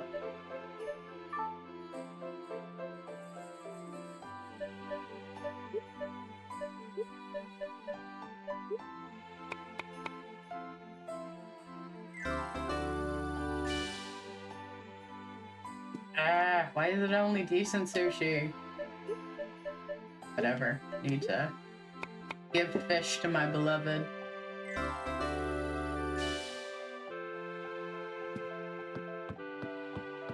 Oh, I can place that other fridge.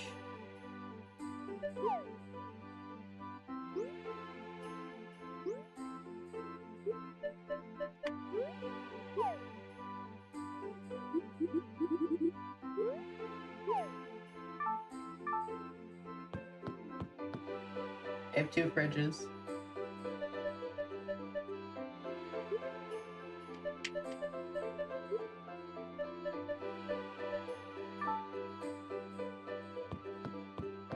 Okay, give me a second to read that.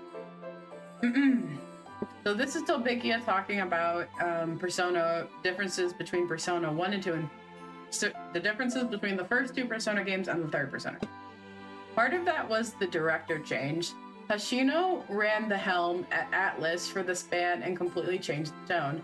As much of a Persona diehard as I am, it wasn't always for the better. I'm excited for the P2 remasters because I want those to be accessible games to Persona fans that were too young at the time. You do want to play the first 2 out of curiosity. Yeah, I definitely want to play the first 2 Persona games. Because, like, isn't technically the story of the first 2 Persona games not finished? I'm running out of crop.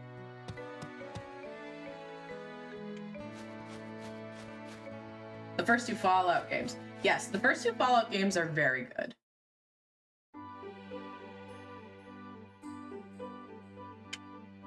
I will definitely agree on that. Okay, I have to water my crops.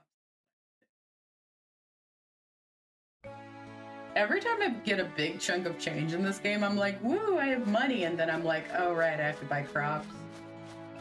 But it's like 7 days. Can I grow anything in enough time? Like, I feel like I could just mine with the time left. Just let my farm go to shit and then grow some potatoes in the winter and call it good.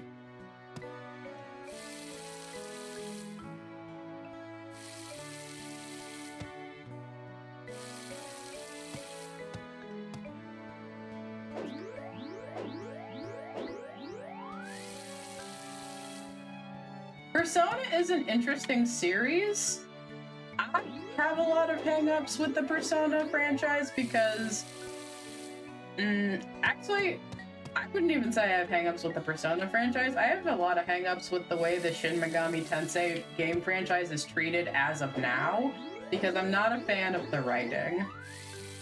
I guess it's that problem I had with like some of the Harvest Moon games. The aesthetic is great, but the writing is trash.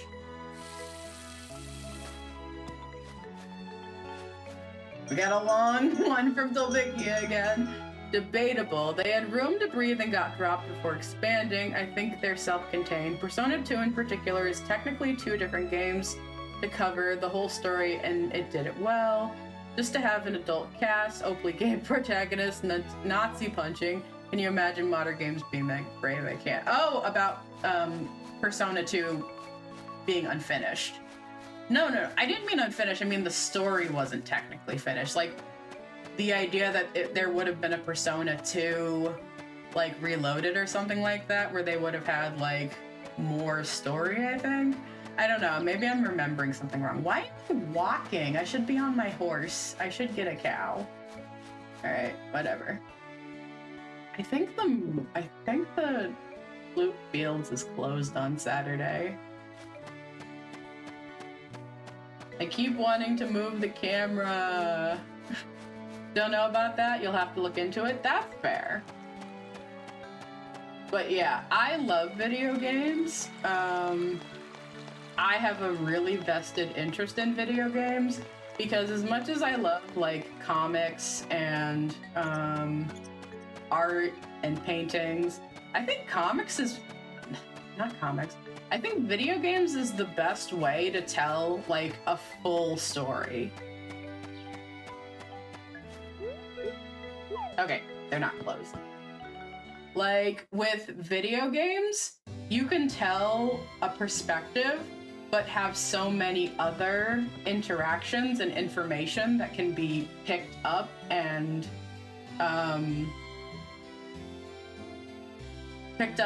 digested by the audience. Need to play Wallenstein New Colossus, plenty of Nazi punching. Hell yeah! Fucking punch those Nazis.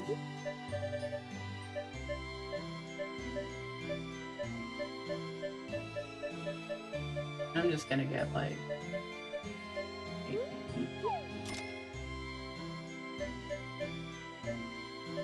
What regrows? 5 days. Days to not regrow. You know, let's get a bunch of rice.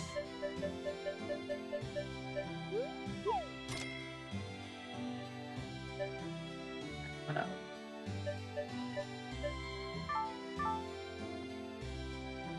Wolfenstein. Okay. No, let me...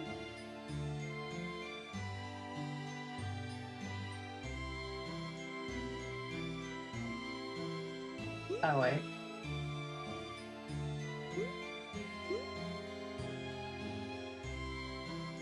Love Wolfenstein. Wolfenstein is really good.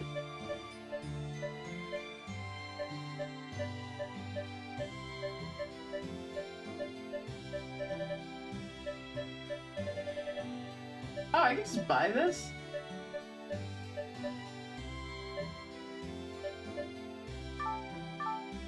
To talk about these games and about their individuality and soul for hours? Yeah.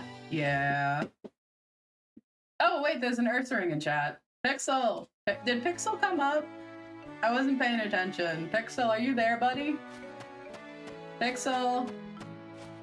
Can I get a yeehaw, little buddy? Guys, did you see Pixel? Have you seen my boy?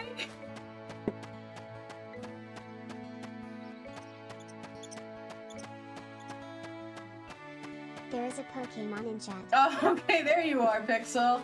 You scared me half to death. Where were you? Thanks, Pixel. Yeah, no one's bullying me with Pixel right now. It's great. Bye. Can I get a butter maker?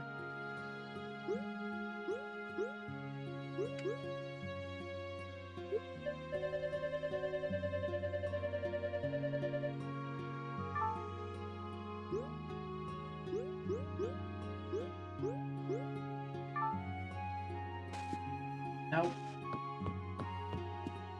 Pixel needed their coffee. Yeah, he did. I love Pixel. I was gonna say, so like, this is a pretty chill stream. This is a pretty chill day.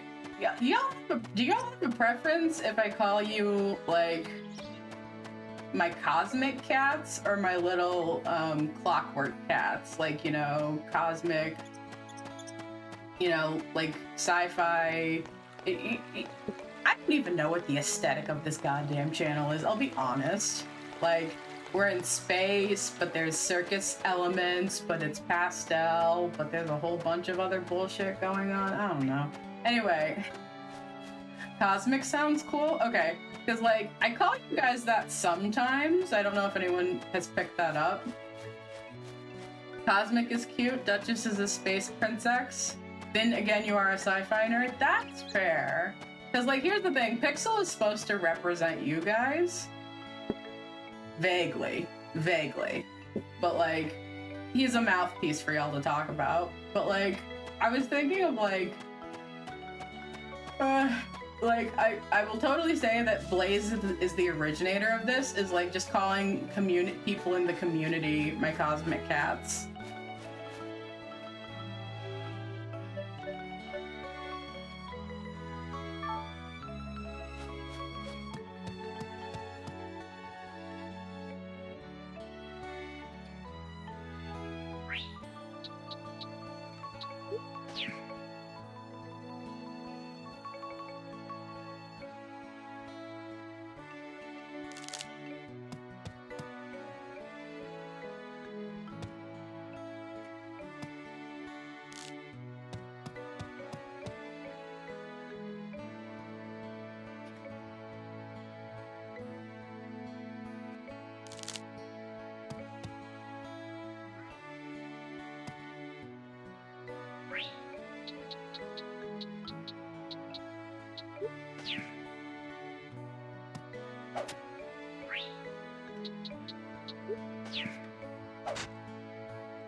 But like, how do y'all feel about that? Like, do you prefer cosmic cats or oh wait, what?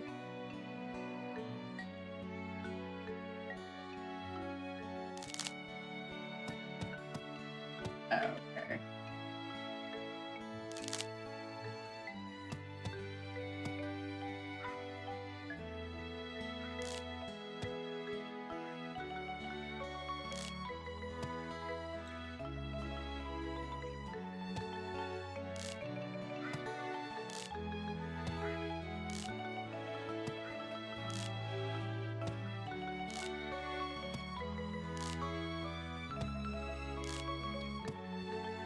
Oh, not seeds.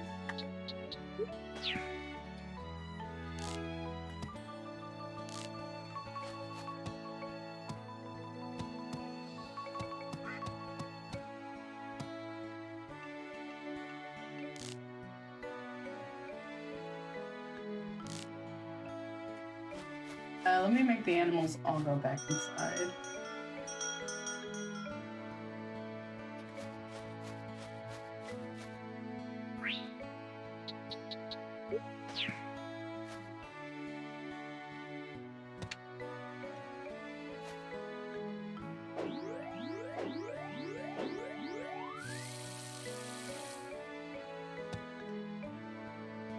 But like, I was sort of thinking like,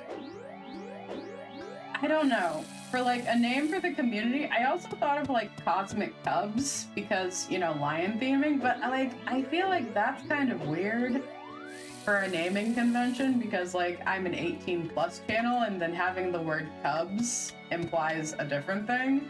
So I think Cosmic Cats is better because, or we could do Cool Cats too, but Cool Cats sounds very 90s, like 90s, how are you doing fellow kids? Like, I don't know, I've been like spinning this hamster wheel in my head for a little bit. And I'm like, okay, like, cause like we're kind of growing in number just a little bit. Like enough that like I see people around regularly.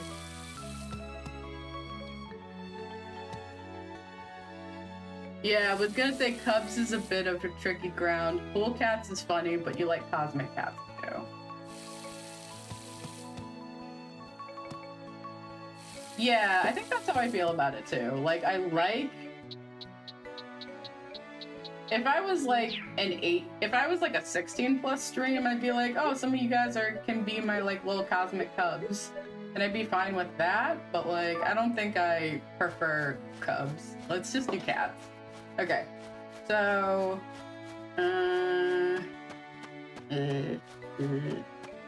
so cosmic cats. I'm not gonna get stream avatars anytime soon because that just sounds like a headache.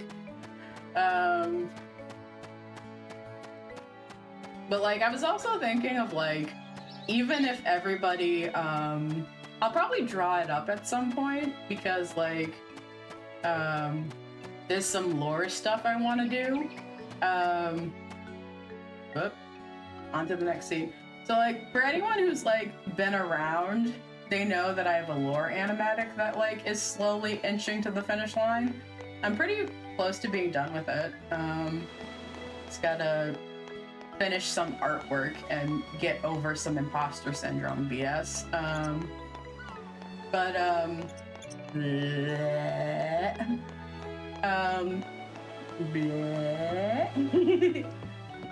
I was thinking of like adding y'all like as a concept into the lore for Duchess, because like I'll be honest, Maggie doesn't really have lore. She's not supposed to have lore. If she had lore, it'd be kind of stupid. She's just kind of here to have fun.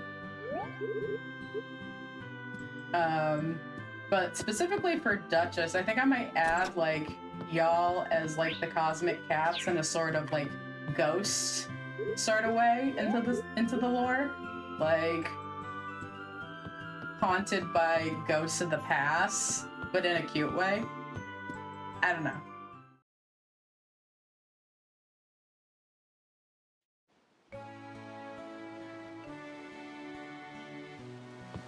I've been thinking about stuff. Oh, did I get coffee for the wizard, my beloved? So, for people who have seen me play Moonstone Island, I love Moonstone Island, and it does have a good gameplay loop, but, like, Harvest Moon Animal Parade has a simpler gameplay loop that, like, doesn't make me confused.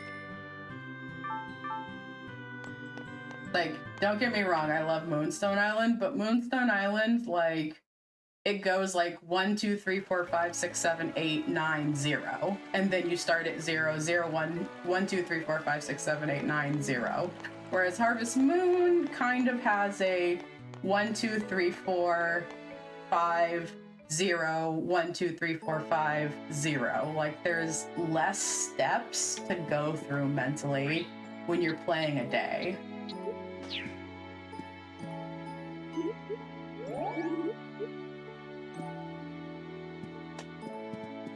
Hey, yo, tell me.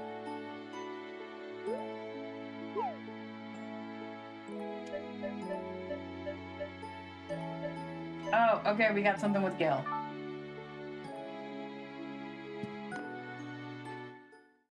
Like, how do I explain it?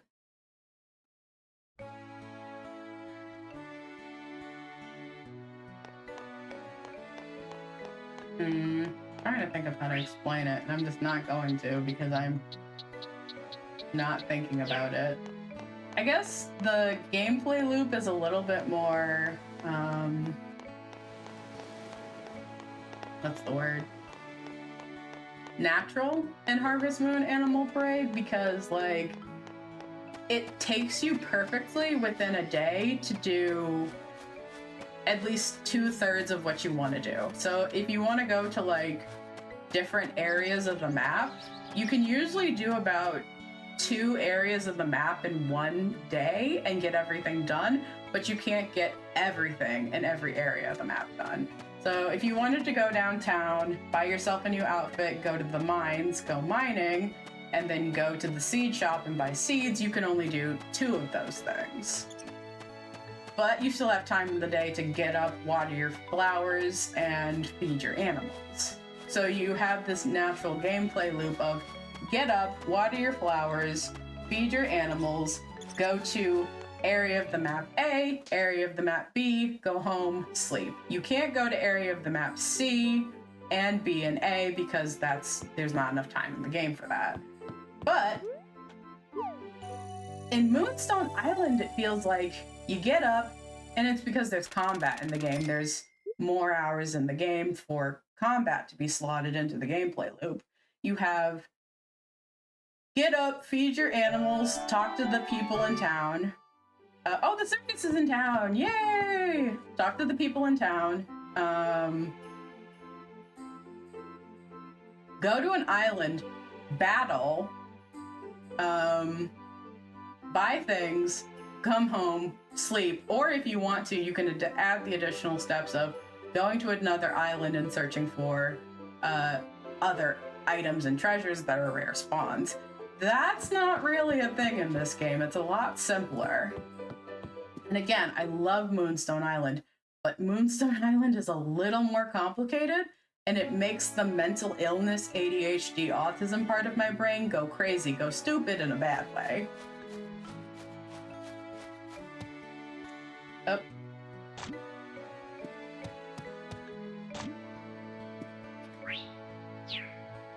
Oh wait, are these? All right, yep, they're ready to be picked.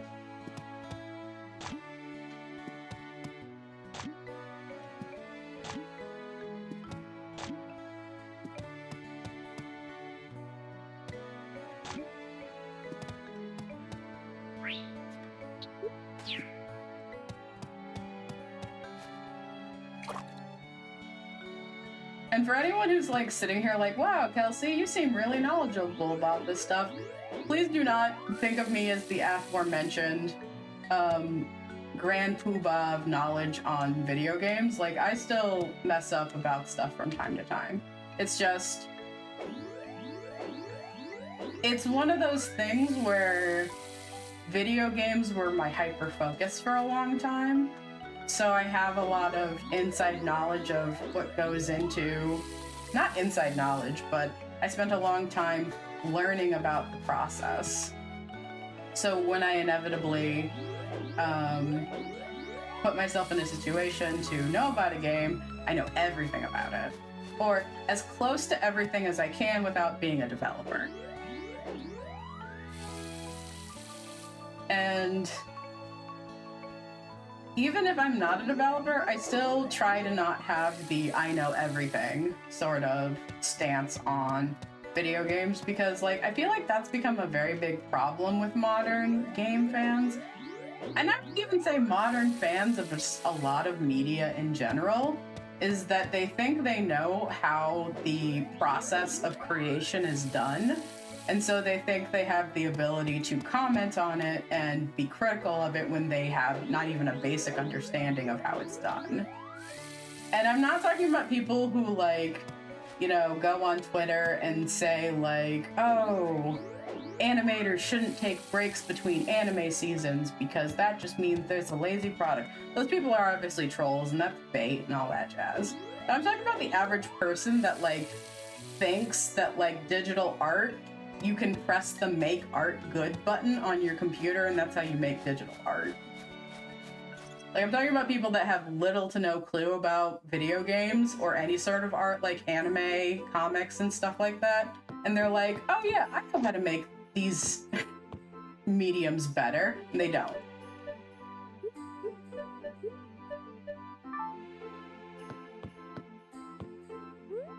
Like, I get frustrated with that sort of thing.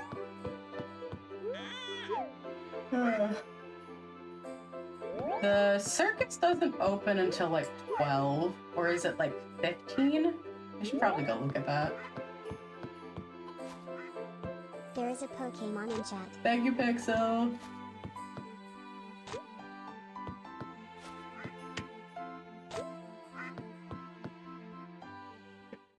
Like, I don't know. Very specifically, what gets my bonnet in a twist is like people who specifically will like harp on game franchises that like they have no control over certain things that affects their quality, and then they're like, well, if I was in charge, and it's like, but you're not in charge.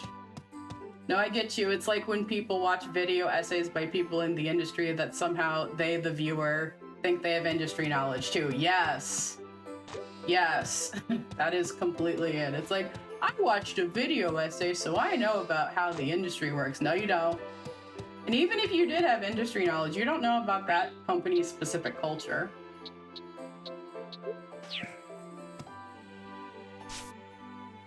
Ah, no one got the go-go.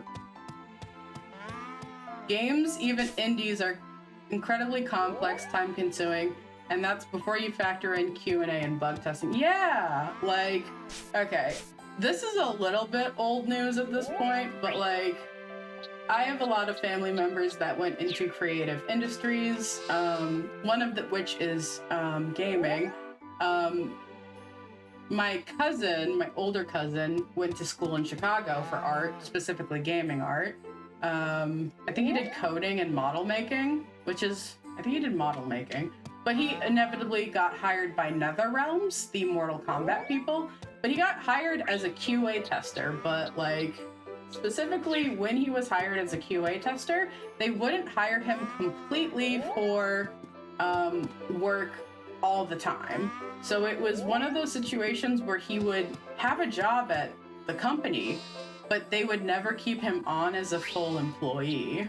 And so it was one of those things where it was one of those signs very early on that like I was like, oh, the game industry is very different than a lot of people think it is. But like, and also you can be hired with game industry knowledge to work somewhere completely different that is not even within the field of gaming. He was a full-time employee, but with no benefits. Yeah, basically. Yeah. I have not checked in with him for a hot second. I wonder if he's still doing it. I know his fiance was, she had scored a job at a, what's the word? Like an interior design company, even though she was a game developer, went to the same school as him, also did game development. What she had gotten hired to do at the end of the day was she got hired to create models of the floor rooms that the company was making. And okay, I have to get one more. So that ended up being, she ended up being the breadwinner, and he was the trophy husband in that aspect, which was very funny. Ah, boo, I can't put it in there. But like, that was one of those weird things where like, I saw the writing on the wall from a very young age that you can go into a creative field, you can go into what you think you want to do with college, and then you can come out and not do anything completely related with your major at all. Like, and that's not to scare anybody. You can still go into something creative, but it's good to be a jack of all trades, especially now. Like, it was different 10 years ago. And I will definitely say, like, in terms of this, like, debate on what kind of training you need, you do not need to go to art school. I went to art school, but I went to art school in 2014, which was 10 years ago. The name of the game was different.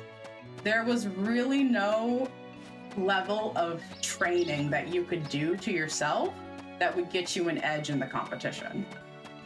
Q&A tends to be rough. Most are temp, working long hours, and have to play some level over and over again. Yeah, that's the last thing I heard. I have not spoken to my cousin in a hot second, but I remember he was balding over his employment issues, and this was a couple years ago.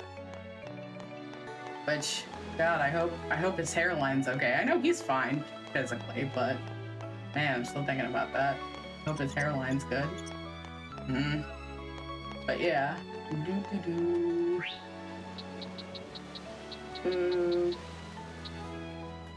Okay, when's the circus gonna be ready? Circus people, hello, I have my ticket to the circus. We're not doing bingo today, but like, that's a bunch of long-winded Kelsey stories. Hey, when's the circus? Where's the circus? Never mind. I think the circus is like late in the day. I can go fishing.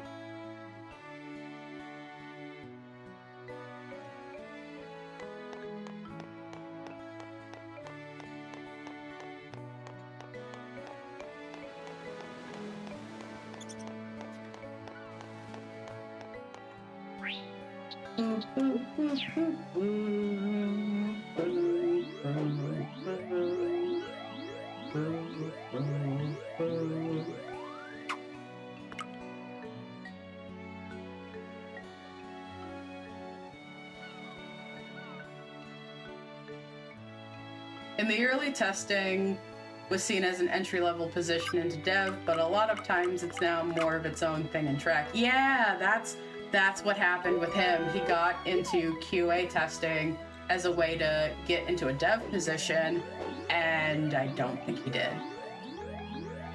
And it's not to say he didn't have experience. Just, man, I don't know. It's hard out here. All I can think of right now is how fucking Microsoft said it wasn't going to fire people when that merger happened. Like, they promised the FCC it wasn't going to happen, and then like 500 people got fired, and it's like, Microsoft, you deserve like $1 billion slap on the wrist for that. Like, that is not okay.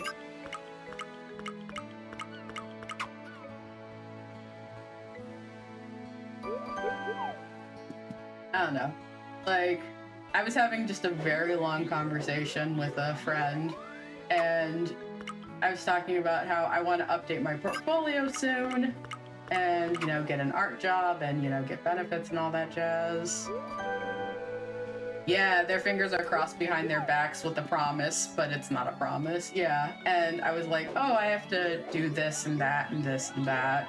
And they were like, well, why don't you just make stuff that you want to make if you got hired? And I was like, that's not going to get me hired. And they were like, well, then why do you want to get hired in the first place? And I'm like, then I gave them a long look at my face. And they were like, okay, fine, I see. But I was like, you kind of have to do things you don't want to. And it's like, unfortunately, because a lot of companies want to cut corners with hiring creative teams, because, what was it? I saw a listing for a job, which was like, we want a 2D and 3D animator. We want someone that can do Toon Boom. We want someone that can do Unity. We want someone that can do Photoshop. We want someone that can do Illustrator. We want someone that can do every single goddamn art program on the internet, on the physical web. And I applied for it because I technically could do some of the stuff they were saying and, you know, shoot your shot, you never know what's gonna happen. Didn't get hired for it. But it was crazy. Just the fact that they wanted someone to do 2 different styles of animation. And it wasn't even a 100K a year position. I think it was like 89K a year. And I was just looking at that. I looked at that job description like, hey, yo, I'm desperate enough to apply for it. But you guys are crazy for thinking you can get one person to do 2D full animation and 3D animation. Not just model rigging. Animation. I was like, I have a headache just thinking about it. It was, oh my god.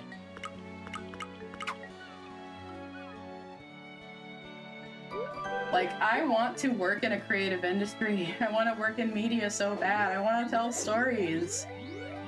But it feels like it's getting harder and harder every day to do that. I don't know. That's why I'm a VTuber. I'm like tearing up a little bit. Sorry about that, y'all.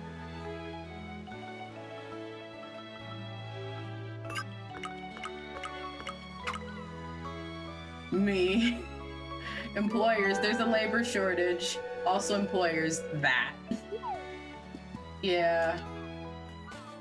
I don't know. It's not just the economy, it's the way that people are doing business practices right now that really just makes me not have a lot of hope for things right now. I don't know.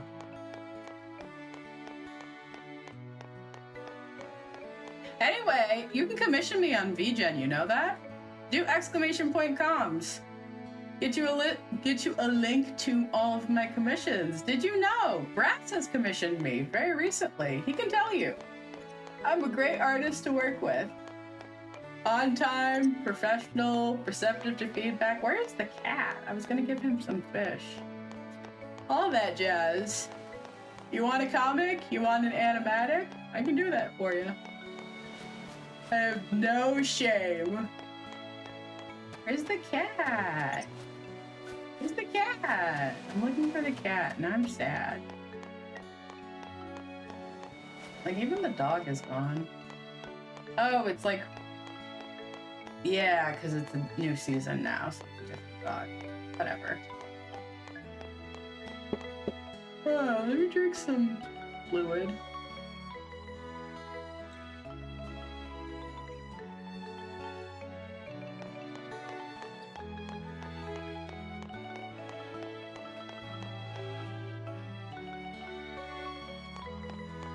I was gonna say, are you gonna use it during Blaze's Fortnite streams? Because I think it'd be cute during those.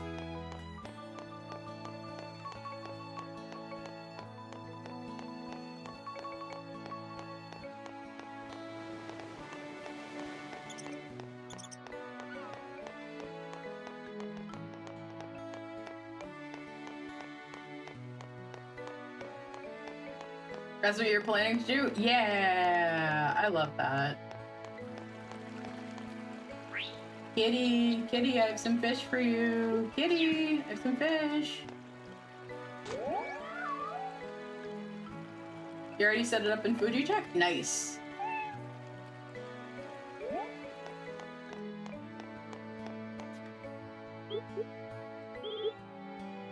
Oh, okay, it's at 15.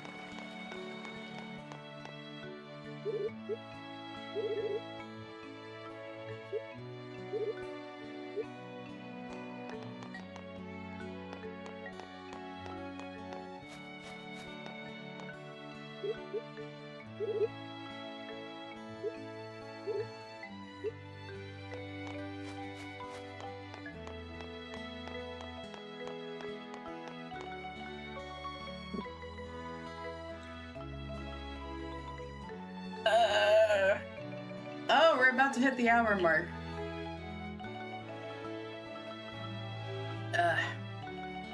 Do I want to keep going for another hour? I do. My brain says yes, but I think my body might be saying no. Maybe I'll go another 30 minutes. Maybe that's a good compromise.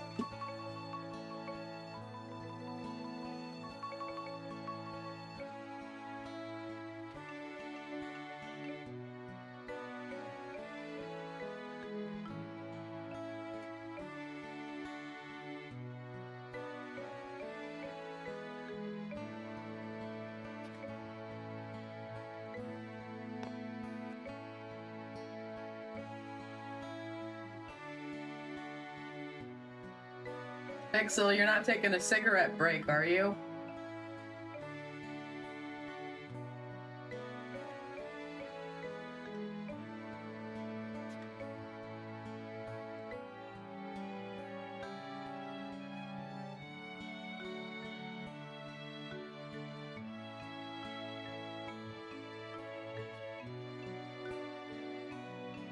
Hands Pixel more coffee. Yeah, I think Pixel's tired today.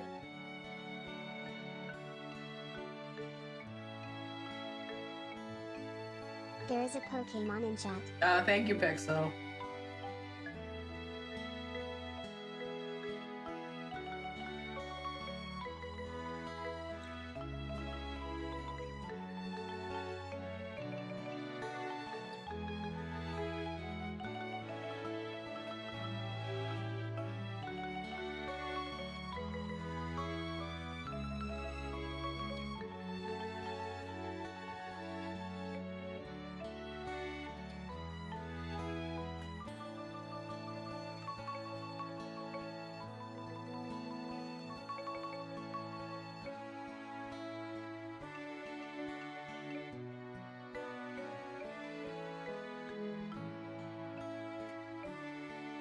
Dang, no one caught the Corvus Squire. Rigged.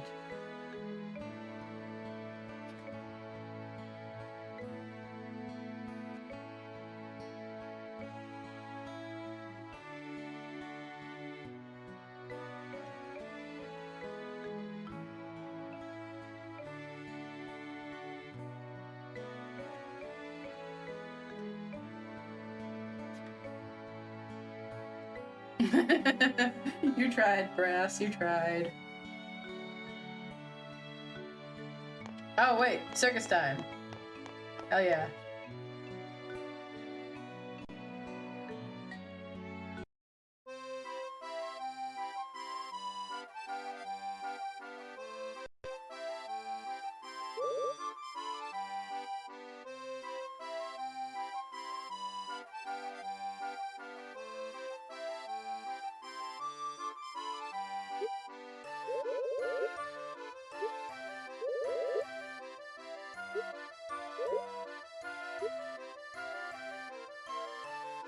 Theo, my mayor, Theo.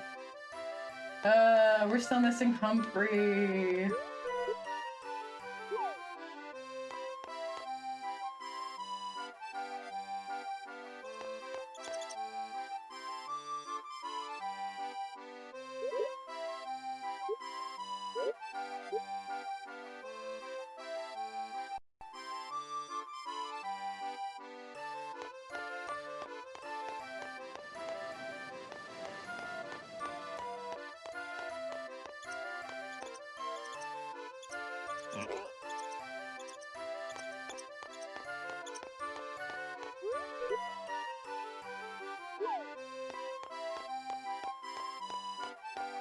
Alright, we're just gonna keep sitting here and waiting till the circus starts. Ugh. Ugh.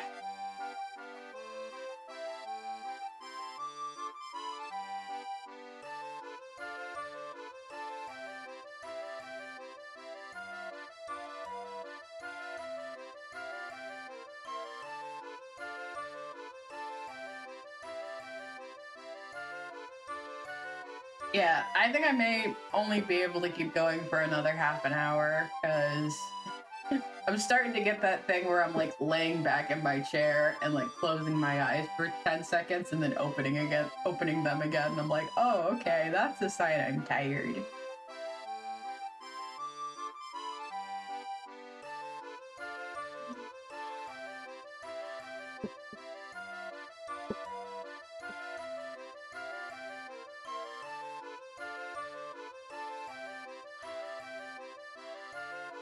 You've got to get going soon, as is. Yeah, I think we'll do the circus, and then we're gonna wrap up there.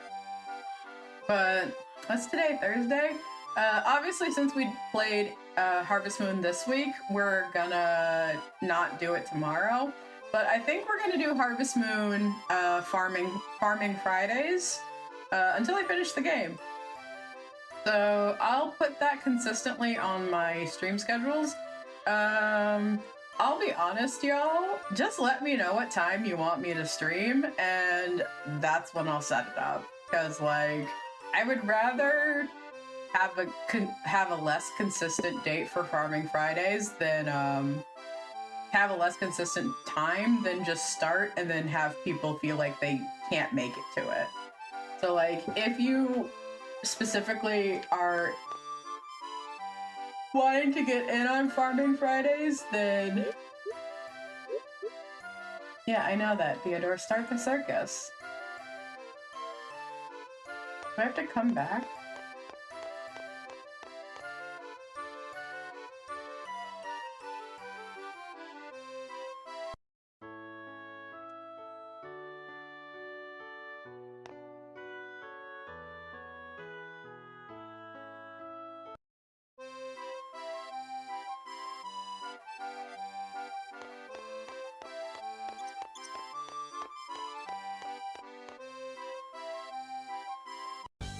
Here we go. Welcome to Theodore's Circus of Wonder. I'm the ringmaster, Theodore. Thank you all for coming. Well then, let's begin the show.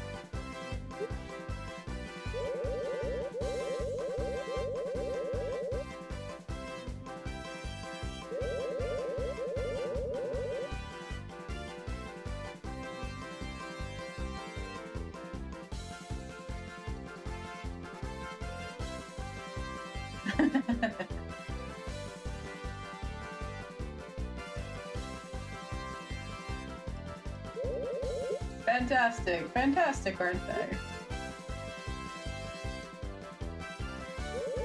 Next up, we have Leopold the Lion. Roar!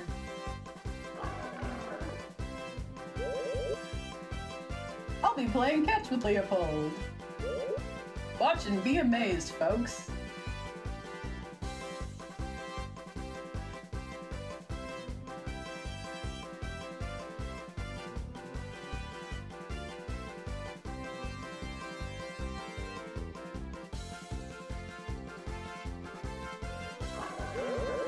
What dazzling dexterity! Next we have Eunice, the giraffe. Eunice will be catching some hoops around her neck. Will she be able to catch them all?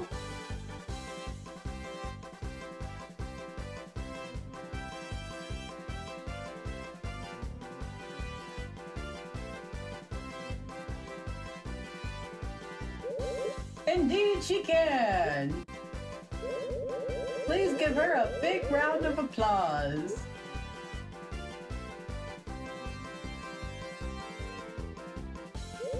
Next we have the elephant.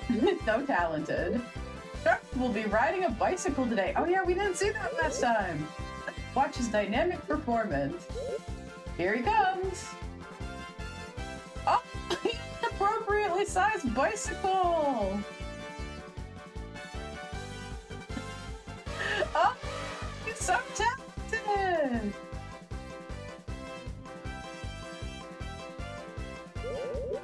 How wonderfully wonderful. Next we have... Oh, Humphrey, I hope you're not lonely. Our last performance, the amazing Duck Waddle. Ducks.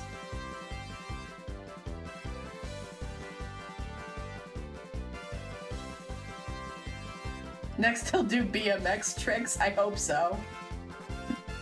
Waddle, so talented! Well, that's the end of today's performance. I hope to see you all in our next performance. Good night!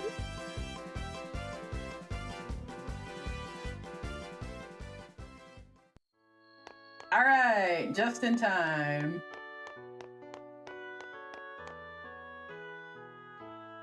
Alright. Ooh. Ah. Ooh, ah.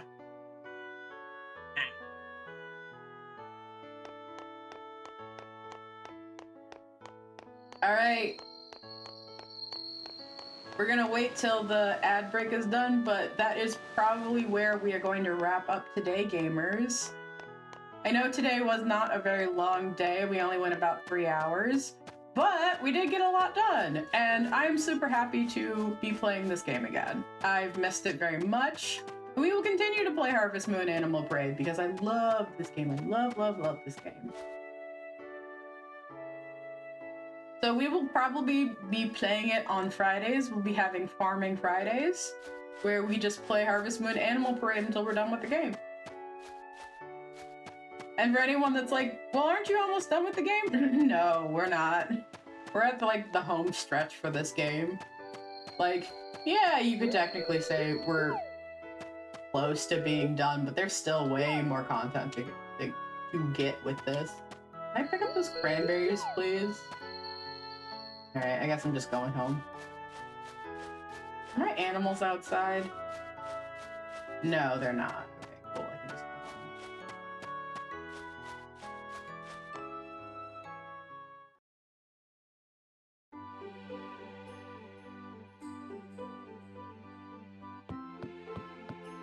Okay, let me get up. Sorry, let me sleep and then save.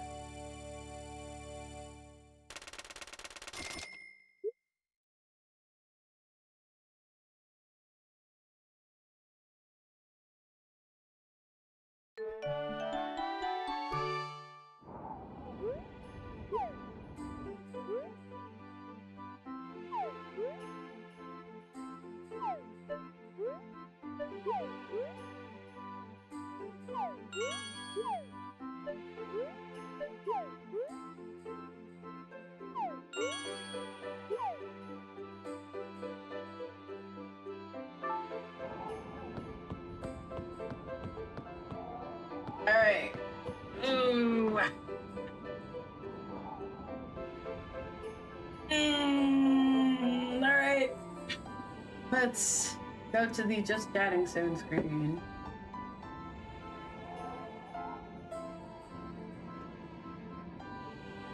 Excuse me.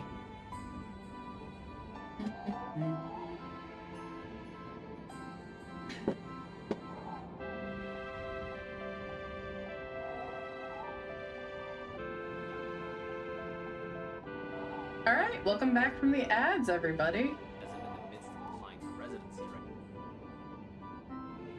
Thanks for streaming. Thanks for coming by.